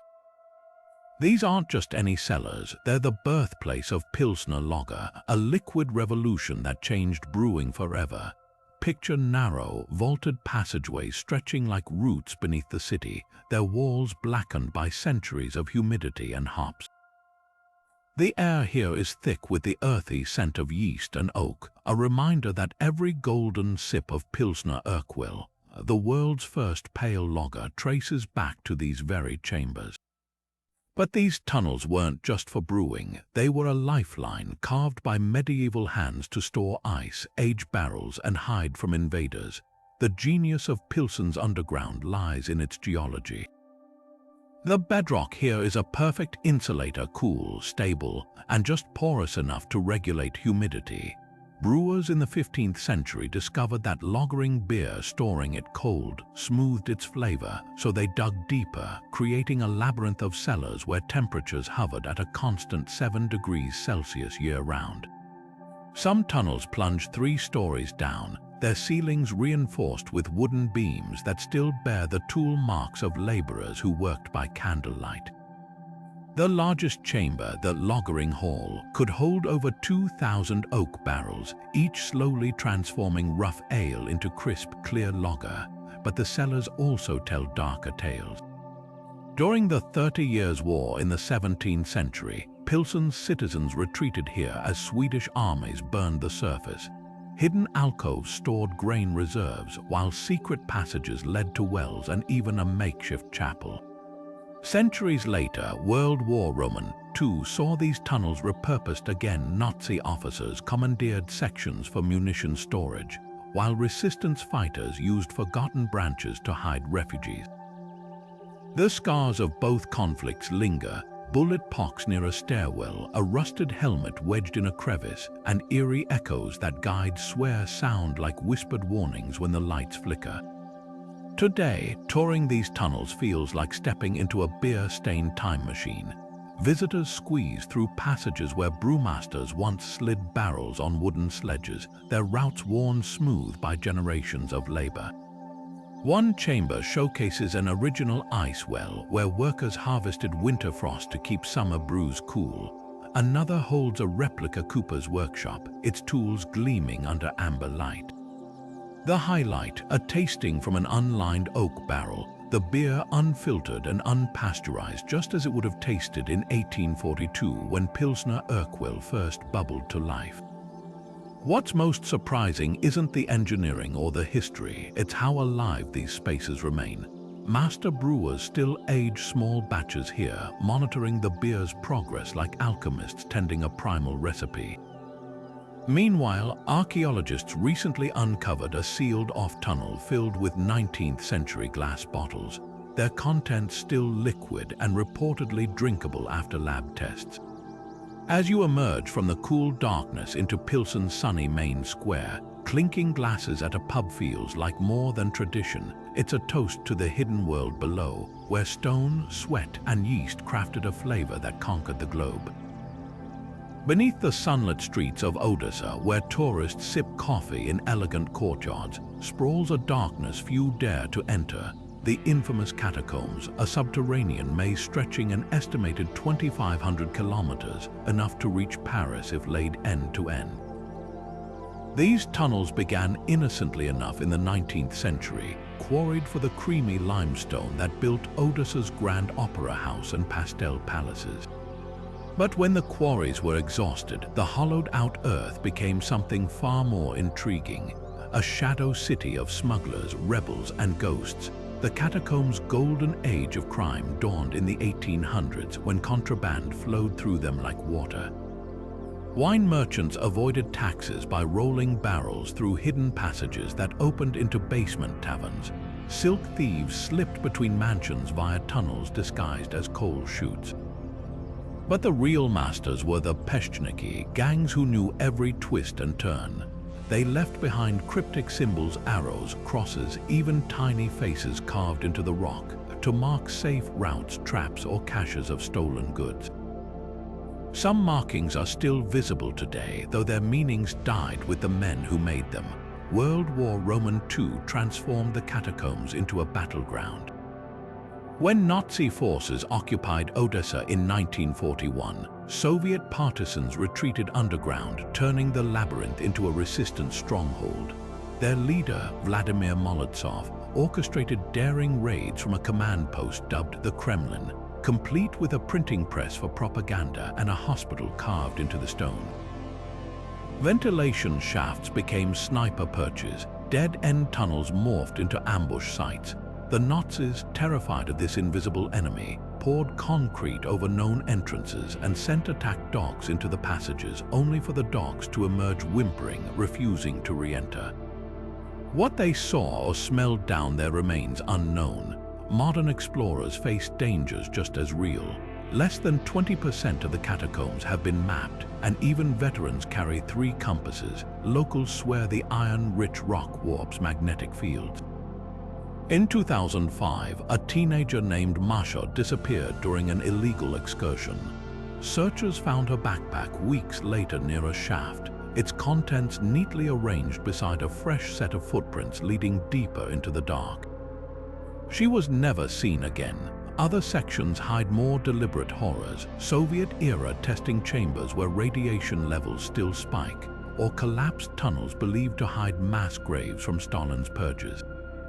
The catacombs' deepest secrets may yet be uncovered. In 2021, a drone equipped with thermal imaging spotted an anomaly, a chamber with unusually smooth walls and what appeared to be furniture fragments. Before researchers could investigate, a cave concealed the passage. Local historians suspect it might connect to the legendary White Column, a rumored partisan meeting hall decorated with polished limestone pillars. Until someone reaches it, the catacombs keep their last great secret, whispering through crumbling limestone and the echoes of footsteps that never return. Rising from the basalt cliffs of Maharashtra like a mirage, the Kailasa temple at Ellora is an architectural paradox, a monument so intricate, so impossibly precise, that early British surveyors refused to believe it was carved by human hands. This isn't just a temple, it's a rebellion against physics, a mountain turned inside out. Picture a single rock face, 2 football fields long, chiseled downward over 3 stories deep, not built from the ground up, but revealed from the top down like a sculptor liberating a figure trapped in stone. Every pillar, every deity, every flying bridge of rock was coaxed from the living cliff by artisans working in the 8th century, their tools no more advanced than hammers and chisels. The result, a temple complex so vast it could swallow the Parthenon whole, with details so fine they include stone chains that swing freely and elephants carved life-size, their toenails individually articulated. How did they do it? The traditional explanation, years of labor by thousands of workers, only scratches the surface. Archaeologists estimate that removing 300,000 tons of rock would have taken a century of non-stop excavation. Yet historical records suggest Kailasa was completed in just 18 years. The math defies logic until you examine the temple's walls. Vertical chisel marks streak downward in unbroken lines, revealing a startling technique. Workers likely carved massive trenches around the entire perimeter, then attacked the central block from all sides simultaneously, like peeling an apple in one continuous spiral. Scaffolding would have been impossible at this scale, so they probably worked from suspended platforms, descending as the temple emerged beneath them. But precision remains the true mystery. Laser scans show variations of less than a centimeter across symmetrical features spanning 30 meters, a tolerance rivaling modern machining. Some scholars point to the lost wax method, where artisans may have modeled the entire temple in clay or beeswax before translating it to stone. Others cite ancient texts describing Shilpa Shastras, precise geometric formulas that guided every proportion.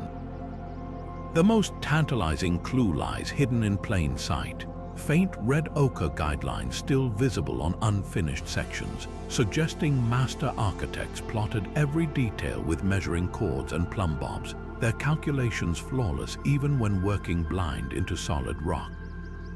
Yet Kailasa's secrets extend beyond engineering. Unlike other caves at Ellora dedicated to Buddhism or Jainism, this Hindu temple radiates cosmic symbolism. Its 3 levels mirror the earthly, atmospheric, and celestial realms, while the central shrine housing a Shiva lingam aligns perfectly with the winter solstice sunrise, flooding the sanctuary with golden light.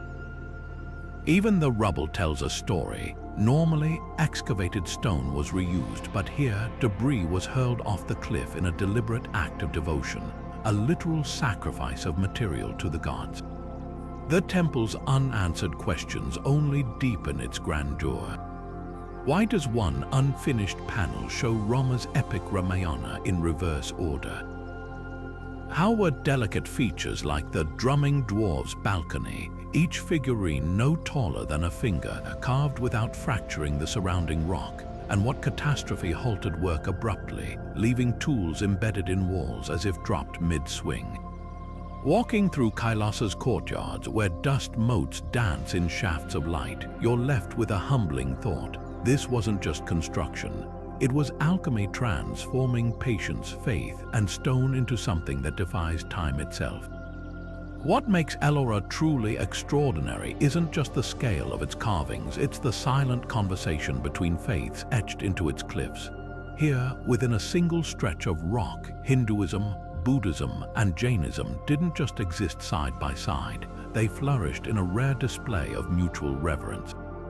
Walk from Cave 16's thunderous Kailasa temple to the serene Buddhist viharas nearby, and you'll notice something remarkable. The transition isn't marked by conflict or conquest, but by deliberate harmony. The Hindu caves burst with dynamic energy, scenes of Shiva's cosmic dance, Vishnu reclining on cosmic waters, their surfaces alive with movement. Just steps away, Buddhist sanctuaries like Cave 10 embrace stillness, their stupas and meditating Buddhas radiating tranquility, while Jain caves like Cave 32 achieve minimalist perfection, their tirthankaras carved with such precision they seem to breathe. This coexistence speaks volumes about 8th century India. Unlike sites where one religion overwrote another, Ellora's builders, likely sponsored by the tolerant Rashtrakuta dynasty, created a spiritual ecosystem. The Hindu caves were carved first, followed by Buddhist and Jain monuments, each faith leaving space for the others. Archaeologists have found no evidence of defacement or forced conversion here. Instead, they've uncovered shared techniques, Buddhist artisans borrowing Hindu iconographic flourishes, Hindu sculptors adopting Jain proportional harmonies. Even the acoustics tell a story. The Hindu caves amplify chanting, the Buddhist ones soften sound for meditation, and the Jain chambers create near-perfect silence, as if each tradition recognized and respected the other's paths to the divine. The most poignant symbol of this harmony, a single water channel connecting multiple caves, its course carefully engineered to serve all three communities. Hindu rituals required flowing water for purification, Buddhists used it for monastic gardens, and Jains valued its symbolic purity. Rather than competing, they shared a practical collaboration that mirrors Ellora's deeper philosophy. Even the cliffs themselves seem to embody this unity. The soft basalt absorbed the chisels of all three faiths equally, yielding to Hindu dynamism, Buddhist serenity, and Jain austerity without distinction. Yet Ellora's tolerance wasn't accidental. Inscriptions reveal that guilds of artists worked across religious lines, their paymasters more interested in skill than sect. A Buddhist donor might fund a Hindu panel, a Jain merchant could commission a Buddha's niche. This artistic cross-pollination produced hybrid marvels, like the Hindu goddess Saraswati playing a veena beside a bodhisattva, or Jain ascetics carved with the same fluid grace as Shiva's attendants. The message is clear, devotion here transcended labels. Modern visitors often miss Ellora's quietist revolution. While medieval Europe burned heretics and the Middle East fractured into sectarian wars, these caves modeled something radical, a world where divine beauty mattered more than dogma. As sunlight filters through Cave 10's moon window, illuminating a Buddha's face beside a dancing Shiva in the distance, you're witnessing more than architecture. You're seeing an ancient blueprint for coexistence, carved not just in stone, but in the very idea that holiness has many faces and none cancels out the other. The real miracle of Ellora isn't how they carved it, but why. Buried beneath the desert sands of central Iran lies Nushabod, an underground marvel known locally as Aui, the City of Whispers. Unlike Cappadocia's sprawling cave cities or Petra's grand facades, this labyrinth was designed with one ruthless purpose: to vanish. When Arab invaders swept across Persia in the 7th century, the people of Nushabod didn't just hide. They perfected the art of disappearance, crafting a subterranean fortress so cunning, even modern explorers get lost in its twists and turns. The first shock of Nushabod isn't its scale, but its ingenuity. Step into one of its narrow entry shafts disguised as ordinary wells, and you'll feel the temperature drop 20 degrees in seconds. That's no accident. The city's architects harnessed the desert's extremes by engineering natural air conditioning. Vertical shafts called badgers funneled scorching surface winds downward, where they cooled as they passed over underground water channels before circulating through the tunnels.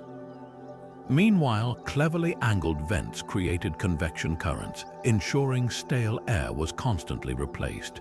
The result, a livable climate even during summer's blistering peaks, all without a single mechanical device. But survival here wasn't just about comfort, it was about deception. Nushabod's layout reads like a military tactician's dream. Corridors zigzag at jarring angles to confuse pursuers, while sudden drops and false dead ends disoriented anyone unfamiliar with the maze. The real stroke of genius, the whispering galleries. Certain walls were carved thin enough that sentries could press their ears against them and hear enemy movements from adjacent tunnels, while ventilation shafts amplified footsteps from levels above. Invaders might spend hours stumbling through darkness, never realizing families were breathing silently just inches away, separated by hidden doors no thicker than a hand's width.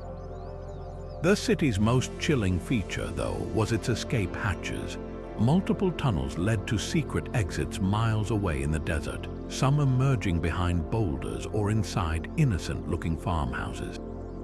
Others terminated at drowning chambers, flooded rooms where pursuers would plunge to their deaths in the dark.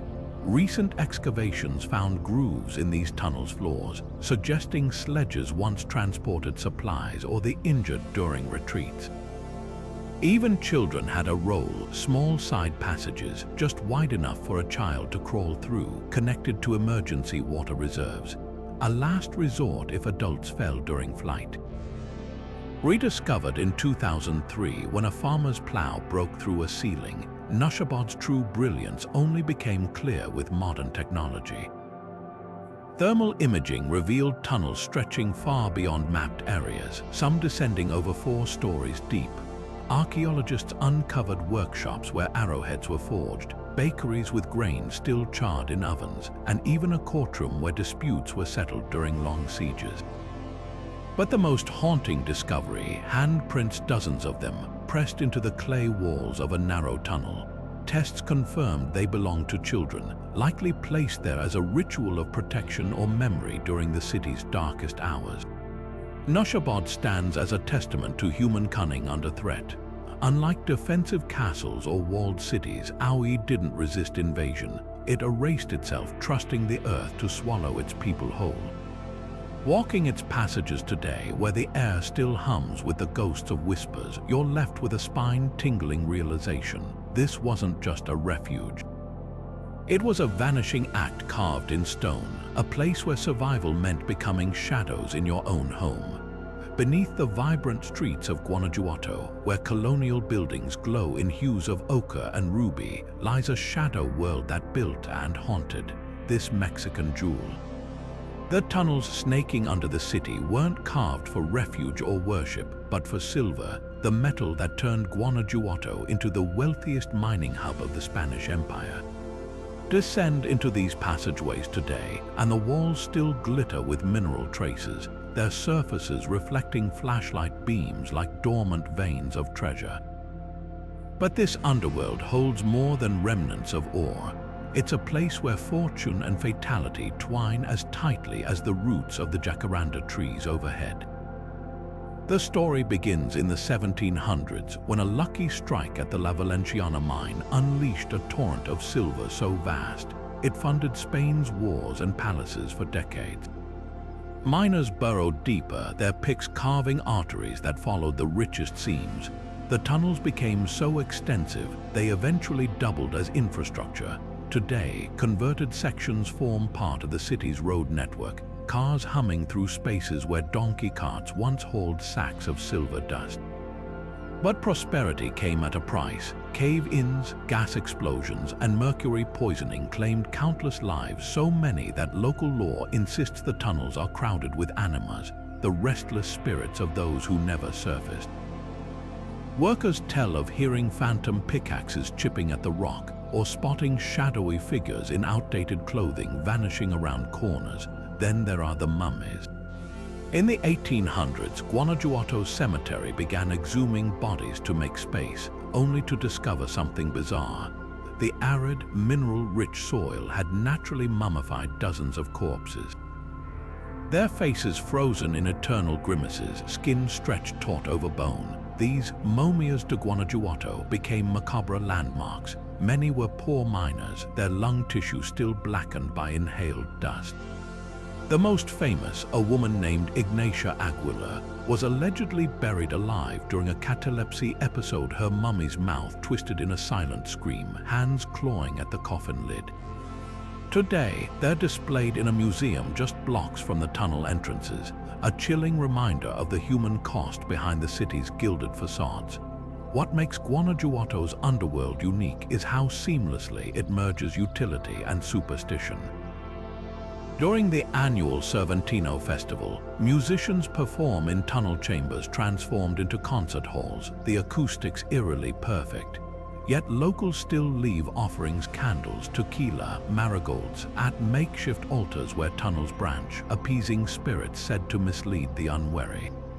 Even the city's iconic calajones, the alleyways loved by tourists, follow the same paths miners once trudged home, their cobblestones worn smooth by centuries of footsteps, both living and some whisper otherwise. Standing at the mouth of the Boccamina de San Cayetano, where visitors can still touch the original silver vein that started it all, you're struck by the duality of this place. The tunnels birthed a city of opera houses and universities, yet their darkest corners hum with stories of loss. The silver may be gone, but the earth remembers. In the glint of pyrite on the walls, in the mummy's hollow eye sockets, and in the echoing clink no one can quite place, as if somewhere deep below, a miner's pick still swings, searching for one last strike. While Derinkuyu's massive tunnels dominate Cappadocia's underground fame, the region holds quieter, more intimate secrets, monastic caves where early Christians turned stone into sanctuaries of devotion. Tucked into remote valleys far from tourist routes, these chambers weren't built for crowds, but for solitude, their walls whispering stories of hermits who sought God in darkness. One such site, the Asiksare monastic complex, feels like walking into a beehive of faith. Instead of grand corridors, you'll find clusters of tiny cells barely wider than a prayer mat, each carved with a niche for a single oil lamp. The ceilings here are charred black from centuries of flickering flames, while grooves in the floors mark where wooden sleeping platforms once lay. But the true marvel hides in the most unassuming spaces, like Chapel 82, where a fresco of the Virgin Mary peers from behind a collapsed wall, her blue headscarf miraculously preserved in the dry air.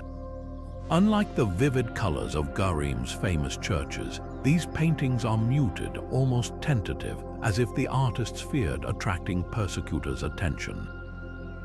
Venture deeper into the Sogonli Valley, and the monastic caves reveal a startling duality.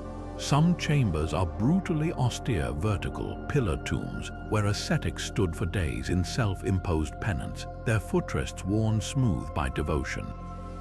Others surprise with unexpected warmth, a communal kitchen with a rock-cut oven still stained with ancient olive oil, or a refectory where circular seating allowed monks to share meals in silent equality. The most poignant find, a child-sized hermit cell near Kesisla Monastery, complete with a tiny stool and wall carvings of doves. Scholars debate whether this housed an orphan raised by monks or a young noble fleeing Rome's persecutions, but the scratched game boards on its floor suggest childhood persisted even in exile. What sets these sites apart from Cappadocia's grander underground cities is their intimacy. At the Pancalic Church, sunlight filters through a fault line in the ceiling, illuminating a fresco of St. George where pilgrims once scratched pleas for protection. In the dark church of Guzuliurt, the air smells of wet clay and old parchment, a scent unchanged since scribes copied scriptures here in the 10th century.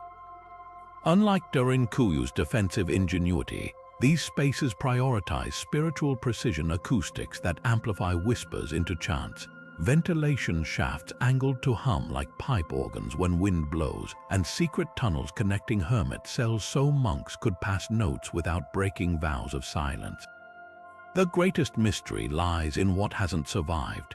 Many frescoes show deliberate defacement not by invaders but by later monks who considered religious imagery idolatrous. In St. John's Chapel, only a demon's face remains fully painted, its grotesque leer preserved as a warning against vanity. Elsewhere, archaeologists found charcoal sketches under peeling plaster, preliminary drawings of scenes never completed, abandoned when persecution intensified. These half-told stories ache with urgency, as if the artists knew their time was running out. Today, descending into these caves feels like eavesdropping on ancient prayers.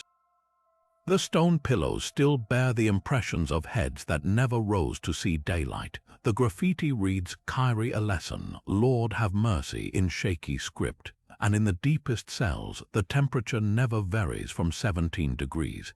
The same cool embrace that sheltered saints and refugees alike. Cappadocia's monasteries remind us that while Derinkuyu protected bodies, these hidden chambers saved souls, their silence louder than any cathedral bell. Beneath Nottingham's bustling city centre, where modern shoppers stroll past Victorian storefronts, lies a hidden sandstone world steeped in legend and survival. The Nottingham Caves, over 500 hand-carved chambers weaving beneath the streets, are far more than geological curiosities. They're layers of history stacked like pages in a storybook. Some whisper of Robin Hood ducking into these very passages to evade the sheriff's men, while others remember them as lifelines during the Blitz when Nazi bombs rained fire above ground. The connection to Robin Hood isn't just local folklore, it's etched into the grottos themselves. Enter the sprawling Mortimer's Cave, and you'll find medieval graffiti, crosses carved by crusaders, tally marks tracking days in captivity, and even a crude etching of a longbow. Historians speculate these tunnels linked to the long-lost Sherwood Forest, providing covert routes for rebels and poached game, the most evocative space. The so-called Outlaw's Hideout, a chamber with a natural chimney once used to vent cooking fires without betraying its location. Whether Robin himself sheltered here may never be proven, but the caves embody the spirit of resistance he came to symbolize, a place where the powerless outsmarted the mighty. Centuries later, these same tunnels answered a different kind of call. When World War II turned Nottingham's skies deadly, the caves became bomb shelters for thousands. City officials retrofitted them with bunk beds, chemical toilets, and even a makeshift cinema to distract frightened children. Ventilation shafts installed in the Middle Ages were repurposed to funnel fresh air during blackouts, while ancient storage pits held emergency rations. The echoes of that era linger. Patches of wartime wallpaper still cling to the sandstone, and in one chamber the words "Keep Calm" are scratched beside a child's doodle of a Spitfire. Preserving these caves is a race against time. Sandstone, soft enough to carve with hand tools, erodes with every rainfall and freeze-thaw cycle. Engineers battle rising groundwater from modern construction, while graffiti vandals threaten fragile medieval markings. Laser scans in 2019 revealed alarming cracks in sections beneath the city's castle, prompting urgent reinforcements. Yet the greatest threat might be neglect. Many caves remain undocumented, their entrances bricked up or forgotten under parking lots. Local guides love to point out the singing stalactites in Hermit's Cave, where dripping water creates an eerie, melodic chime. It's a fitting metaphor for these spaces, fragile but enduring, their stories resonating through time. From outlaw hideaways to wartime refuge, the Nottingham Caves remind us that sometimes the most heroic acts don't happen on battlefields or in ballads, but in the quiet dark beneath our feet. Rising from the dusty plains of Mali like a fortress of nature, the Bandiagara escarpment stretches for over 150 kilometers, its sheer sandstone cliffs glowing burnt orange in the afternoon sun. But these aren't just geological marvels, they're the ancestral home of the Dogon people, who for centuries have turned the escarpment's crevices and caves into a vertical civilization. Scaling the cliff face using hand-hewn footholds, the Dogon built entire villages perched on ledges no wider than a balcony, their earthen homes blending seamlessly into the rock. From a distance, the settlements seem to defy gravity, their granaries shaped like beehives clinging to the stone as if grown there. What's astonishing isn't just where the Dogon lived, but how they thrived. In a region where temperatures soar past 40 degrees Celsius, the escarpment's natural overhangs provided shade and cooling airflow, while cisterns carved into the rock collected precious rainwater. Terraced fields on the cliffs grew millet and onions, their roots gripping the mineral-rich soil, but the true genius lies in their adaptation to danger. When slave raiders swept across West Africa, the Dogon retreated higher, pulling up their ladders and leaving invaders staring helplessly at dwellings they couldn't reach. The cliffs didn't just shelter bodies, they preserved a culture. The Dogon's relationship with the stars might be their most startling legacy. Long before telescopes, they charted the orbit of Sirius B, a white dwarf star invisible to the naked eye, describing it as the heaviest star in their oral traditions. Their priests spoke of Jupiter's 4 major moons and Saturn's rings centuries before Galileo's observations. Knowledge some anthropologists speculate came from ancient contacts with Egyptian or Babylonian astronomers. Traditional Dogon masks still used in rituals today mirror celestial patterns, the zigzagging kanoga representing the Milky Way, while the Siraj mask's towering height symbolizes the universe's expansion. Yet this living heritage now faces twin threats. Tourism, while economically vital, has turned sacred sites into photo ops. Visitors clamber over fragile rock art depicting creation myths, while ceremonial caves are littered with discarded water bottles. Worse still, climate change is accelerating erosion. Unpredictable rains undercut the soft sandstone, causing entire sections of cliff to cave away. In 2019, a landslide buried a 14th century granary adorned with astrology carvings, its knowledge lost before archaeologists could document it. Efforts to protect Bandiagara walk a delicate line. UNESCO-trained guides now restrict access to sensitive areas, while Dogon elders record oral histories before they vanish. Some villages have relocated to the plains, their cliffside homes left as museums tended by descendants. But for the Dogon who remain, the escarpment isn't just real estate, it's the spine of their identity. As one elder told researchers while repairing a rain-washed mural of the stars, the cliffs taught us to look up. If they crumble, who will remind our children how to see the sky? Perched on sheer cliffs in the rugged canyons of the American Southwest, Mesa Verde's ancient stone dwellings seem to cling to the rock face as if part of the earth itself. These weren't just shelters, they were thriving communities built by the ancestral Pueblones between 600 and 1300 CE. Their multi-story structures tucked into natural alcoves high above the canyon floor. Cliff Palace, the largest settlement, contains over 150 rooms and 23 kivas, circular ceremonial chambers, all constructed without mortar or modern tools. The engineering alone is staggering. Hand-shaped sandstone blocks fitted with such precision they've withstood 8 centuries of blizzards and scorching sun. But what truly captivates isn't how these cities were built, but why they were abandoned so suddenly, leaving behind pots still resting on hearths and corn cobs dried in storage bins. Life in these cliff cities was a masterclass in adaptation. The ancestral pueblones weren't just hiding in the cliffs, they transformed them.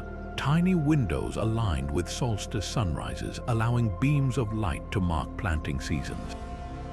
Hidden seep springs in the canyon walls provided water even during droughts, while cleverly designed air currents through the dwellings regulated temperature year-round.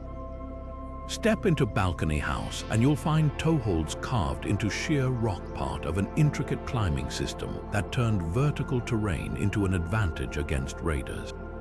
Storage rooms held enough maize, beans, and squash to sustain communities through lean years, their ceilings blackened by smoke from endless cooking fires. Yet by 1300 CE, these bustling alcoves stood empty. The leading theory points to a catastrophic 23-year drought that gripped the region, evidenced by tree rings showing stunted growth during those decades. But drought alone doesn't explain everything. Archaeologists have uncovered signs of social upheaval, kivas burned in what might have been ritual closures, doors intentionally sealed, and valuable items left behind. Some researchers suggest internal divisions over resource scarcity fractured communities, while others point to evidence of conflict with migrating Athabascan groups. The truth likely combines these factors, a perfect storm of environmental stress, societal tensions, and possibly even spiritual reckonings with a changing world. The most haunting clues come from the very architecture itself. Later constructions show defensive adaptations, narrower entryways easier to barricade, higher footholds removable to thwart climbers. At Sun Temple, an uncompleted D-shaped structure, stacked stones sit abandoned mid-construction, tools still lying where workers dropped them. Meanwhile, pottery styles found in later layers become cruder, suggesting lost knowledge as skilled artisans fled or perished. Yet this wasn't extinction. The ancestral pueblones didn't vanish. They migrated south, their descendants becoming the Hopi, Zuni, and Rio Grande Pueblo peoples. Modern visitors to Mesa Verde often focus on the mystery of its abandonment, but indigenous oral histories carry echoes of this transition. Hopi accounts speak of a time of scattering, when their ancestors left overcrowded villages seeking balance. Standing in these silent alcoves at dusk, when shadows stretch across the canyon like reaching fingers, you realize these weren't failures, they were chapters. The cliff dwellings remain not as tombstones, but as testaments to resilience, their empty rooms whispering that sometimes survival means knowing when to hold on and when to let go. Beneath the rolling green hills of County Sligo, hidden from the postcard-perfect landscapes above, lies a network of tunnels that tell a story of desperation and survival. Known locally as Burrowstown, this underground refuge was carved not for treasure or worship, but for something far more basic: sheer survival during Ireland's Great Famine of the 1840s. As potato blight ravaged crops and starvation spread, entire families took to the earth, hollowing out crude shelters in the soft sandstone with nothing more than their hands and whatever tools they could scavenge. These weren't homes, they were burrows, damp and cramped, where parents huddled with children under blankets of woven straw, their only warmth coming from shared body heat. Walking through the few preserved tunnels today, the weight of that history presses in around you. The walls still bear fingernail grooves where families clawed at the rock to expand their shelters. Some chambers are barely tall enough to crouch in, the ceilings blackened by decades of smoky fires. Archaeologists have found remnants of life frozen in time: a child's leather shoe tucked into a crevice, a pewter spoon worn thin from scraping the last bits of gruel from bowls. The most heartbreaking discoveries: tiny alcoves lined with moss, likely used as makeshift cribs, and fragments of clay pipes. evidence of adults trying to stave off hunger pangs with tobacco, a cruel substitute for food. But Burrowstown's tragedy runs deeper than its tunnels.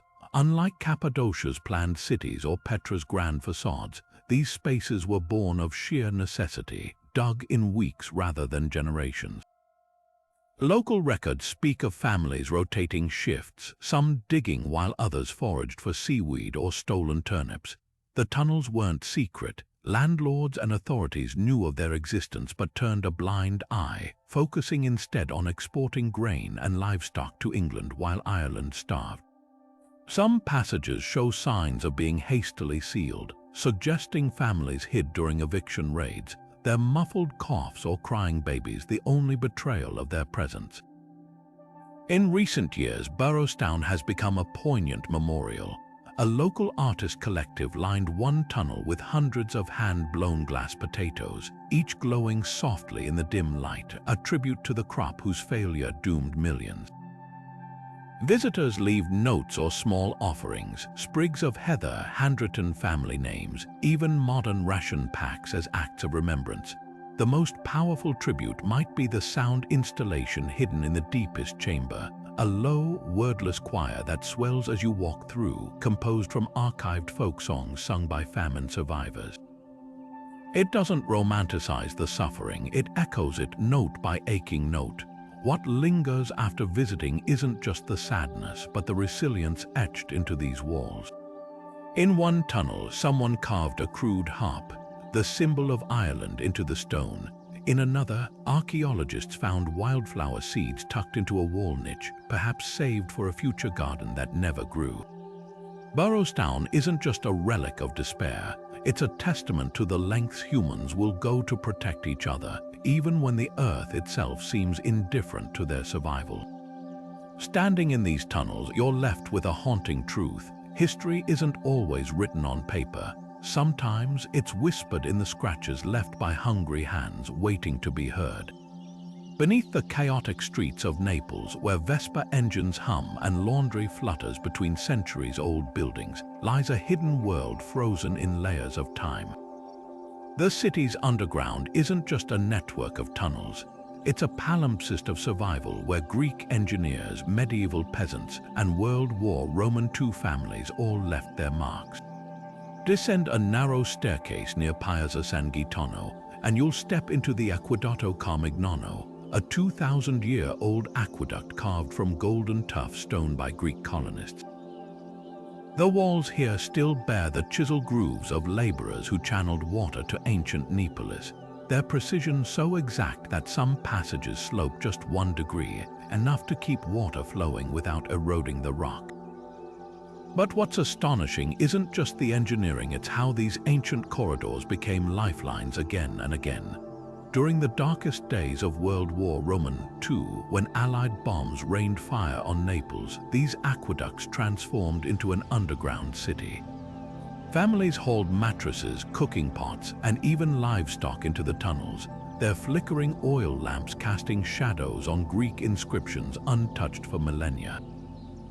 Guides still point out remnants of that era, a child's chalk drawing of a tank on a 2,000-year-old wall, a rusted crib wedged into a former water channel, or the soot-blackened ceilings where generations of makeshift stoves once smoked. The acoustics here tell their own story. Whisper into one of the original air shafts, and your voice travels eerily to the surface, a trick locals use to warn of approaching planes. Yet Naples Underground holds a sweeter secret, one that glows every December. Deep in the caverns of San Gregorio Armeno, artisans have carved niches into the tough walls to display presepe, the intricate Christmas creches that are the city's heartbeat. These aren't just nativity scenes, they're vibrant dioramas where biblical figures mingle with pizza makers, fishmongers, and local celebrities, all sculpted in terracotta and dressed in hand-stitched silk. The tradition began in the 18th century when families hiding from Bourbon troops celebrated Christmas underground, fashioning figurines from whatever they had: olive wood, bone, even hardened bread. Today, master figurari work year-round in cave workshops, their shelves lined with tiny tools for crafting wisps of straw or the folds of a shepherd's cloak. The most magical moment comes at dusk when thousands of twinkling lights illuminate the underground presepe, their shadows dancing across Greek-era arches. It's a collision of epochs, ancient water channels now framing modern art, pagan stone cradling Christian devotion. Locals say the air here smells of citrus and candle wax, a scent that lingers like memory itself. Walking these tunnels, you realize Naples doesn't just build atop its past, it weaves through it, turning survival into celebration, one chisel stroke at a time.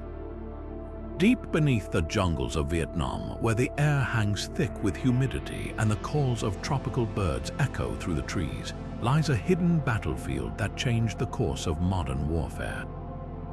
The Cu Kai tunnels, originally dug by villagers in the 1940s to hide from French soldiers, became the Viet Cong's secret weapon during the Vietnam War, a sprawling, three-level labyrinth stretching over 250 kilometers.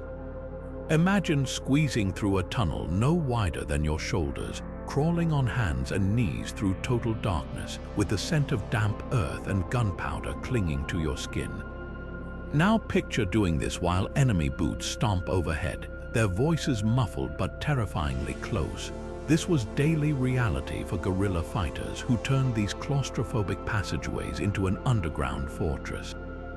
The tunnels weren't just hiding places, they were fully functional military bases, ventilation shafts disguised as termite mounds poked above ground, while hidden trapdoors led to subterranean hospitals, armories, and even theaters where propaganda films played to boost morale. Cooks prepared meals in smoke-free kitchens by funneling exhaust through layers of porous clay, and seamstresses stitched uniforms by candlelight in cavernous sewing rooms. But the true genius lay in the defenses.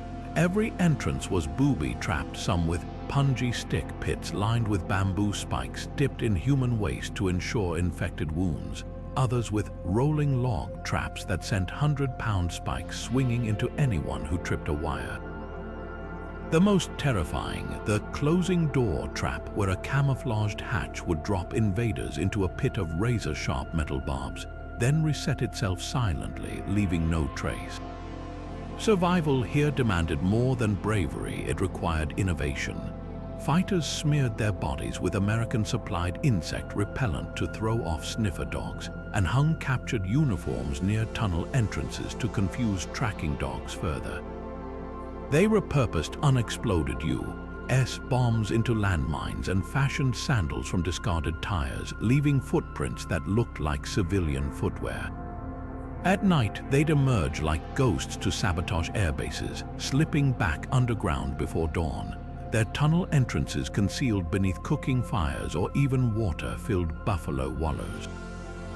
American efforts to destroy the tunnels were desperate and often backfired. Soldiers called tunnel rats, often the smallest men in their units, volunteered to crawl into the darkness armed only with pistols and flashlights, facing snakes, scorpions, and ambushes in tight spaces where turning around was impossible. When bulldozers and bombs failed, the U.S. pumped tear gas or flooded tunnels, but the Viet Cong simply built watertight doors or dug deeper. By war's end, only about 20% of the tunnel network had been neutralized. Today, visitors can crawl through widened sections of the tunnels, their original dimensions almost unthinkably narrow. The walls still bear claw marks from fighters digging with bare hands, and in some chambers you'll find rusted weapons and makeshift medical kits. But the most haunting legacy isn't the traps or tactics, it's the resilience of a people who outlasted a superpower not with tanks, but with shovels, ingenuity, and an intimate knowledge of the earth itself. Standing at a tunnel exit disguised as a termite mound, you realize this wasn't just warfare. It was a redefinition of what it means to fight, to endure, and to vanish into the land you're defending. Beneath the sleepy prairie streets of Moose Jaw, Saskatchewan, lies a shadowy network of tunnels that tell two very different and equally extraordinary stories. To the casual observer, this Canadian city seems an unlikely place for underground intrigue. but its labyrinthine passageways whisper tales of resilience and rebellion, where marginalized Chinese laborers and flamboyant bootleggers crossed paths in the darkness, though decades apart. The tunnel's first chapter begins in the late 1800s, when thousands of Chinese immigrants arrived in Canada to work on the Canadian Pacific Railway. Facing brutal discrimination and crippling head taxes, many fled to Moose Jaw, where they found work laundering clothes or cooking in restaurants, but even here, persecution forced them underground. Many lived in cramped, windowless chambers beneath businesses, accessed only through trapdoors hidden behind shelves or under staircases. Recent archaeological digs uncovered personal artifacts, chopsticks etched with family names, herbal medicine jars, and even fragments of mahjong tiles, all evidence of communities clinging to identity in the bleakest conditions. Historians now confirm these spaces weren't just shelters. They were covert neighborhoods with makeshift shrines to ancestors and walls covered in charcoal tally, marks counting days until hoped for reunions with loved ones. Then came Prohibition, and the tunnels took on a wild second life. With Moose Jaw just north of the U.S. border, the passageways became a smuggler's paradise, funneling whiskey, gin, and contraband to thirsty Americans. Al Capone allegedly used the network, with local law claiming his men bribed officials to look the other way as crates moved underground. Guides today point out grooves worn into brick walls where barrels were rolled, and hidden compartments that stored firearms beneath false floors.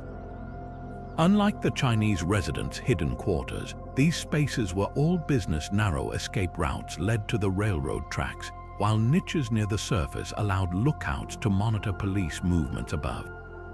But not all the legends hold up. Ground-penetrating radar debunked the myth of a vast, interconnected city beneath Moose Jaw, instead revealing isolated clusters of tunnels, each adapted for specific needs. And while Capone's involvement remains unproven, payroll records show his associates definitely operated here. The real revelation: how these two worlds inadvertently overlaid history. In 2012, restorers uncovered a tunnel wall where Chinese characters shared space with a crudely drawn map of Chicago, likely scribbled by a smuggler decades later. Today, Moose Jaw celebrates its underground duality. Costumed actors reenact roaring 20s speakeasies in one chamber, while solemn exhibits honor Chinese resilience in another. The air smells of damp earth and old wood, and if you press your palm to the walls, you can almost feel the vibrations of laundry workers whispering in Cantonese, of bootleggers stifling laughter as a police patrol passes overhead. The tunnels don't just preserve history, they force us to confront it layer by buried layer. Perhaps the final irony lies in the light. Modern LED strips now illuminate the passages where people once hid in darkness, their stories finally brought into the open. As one descendant of a tunnel laundry worker remarked during a visit, "What was once a place of shame is now a place of pride. The earth remembers what we might prefer to forget, but sometimes it also forgives." From the bomb shelters of Beijing to the whispering tunnels of Naples, these underground cities reveal humanity's extraordinary ability to adapt, not just to survive, but to create, worship, and even celebrate beneath the Earth's surface. Some, like Derinkuyu, were born from desperation, their labyrinthine corridors designed to outlast sieges and starvation. Others, like Lalibela's sunlit sanctuaries, were carved from devotion, turning rock into hymns of stone. And then there are the places where history lingers like a half-remembered dream: Naira's soldier graffiti, Seattle's buried storefronts, or the haunted echoes of Edinburgh's vaults, each layer whispering secrets we're still unraveling. What ties them together isn't just their hidden locations, but the stories they preserve. These aren't abandoned ruins, they're time capsules of human ingenuity. The same hands that chiseled Kuba Petty's opal mines also painted Gurrim's frescoes by lamplight. The engineers who mapped Petra's water channels share an unbroken lineage with the Cold War planners of Dixia Cheng. Whether born from war, faith, or sheer stubbornness, these subterranean worlds prove that when faced with the impossible, we don't just dig in, we dig deeper. Yet for all we've uncovered, the Earth still guards countless secrets. Could lost Etruscan tunnels wind beneath Italian vineyards? Do unmarked chambers hide beneath the pyramids of Giza? Every year, new discoveries like the unmapped voids under Lalibela or the thermal anomalies near Petra hint at civilizations we've only glimpsed. The truth is, we've barely scratched the surface. So tell us, which of these hidden worlds captivates you most? Have you walked the echoing hallways of Wieliczka's salt mine or traced the handprints in Nushabad's clay? If you visit, tread lightly. These sites are more than tourist attractions. They're fragile testaments to resilience. Share your stories in the comments, and who knows, maybe your next step will be the one that uncovers a city forgotten beneath your feet. After all, history isn't just written in books. Sometimes it's waiting in the dark just below the soles of your shoes.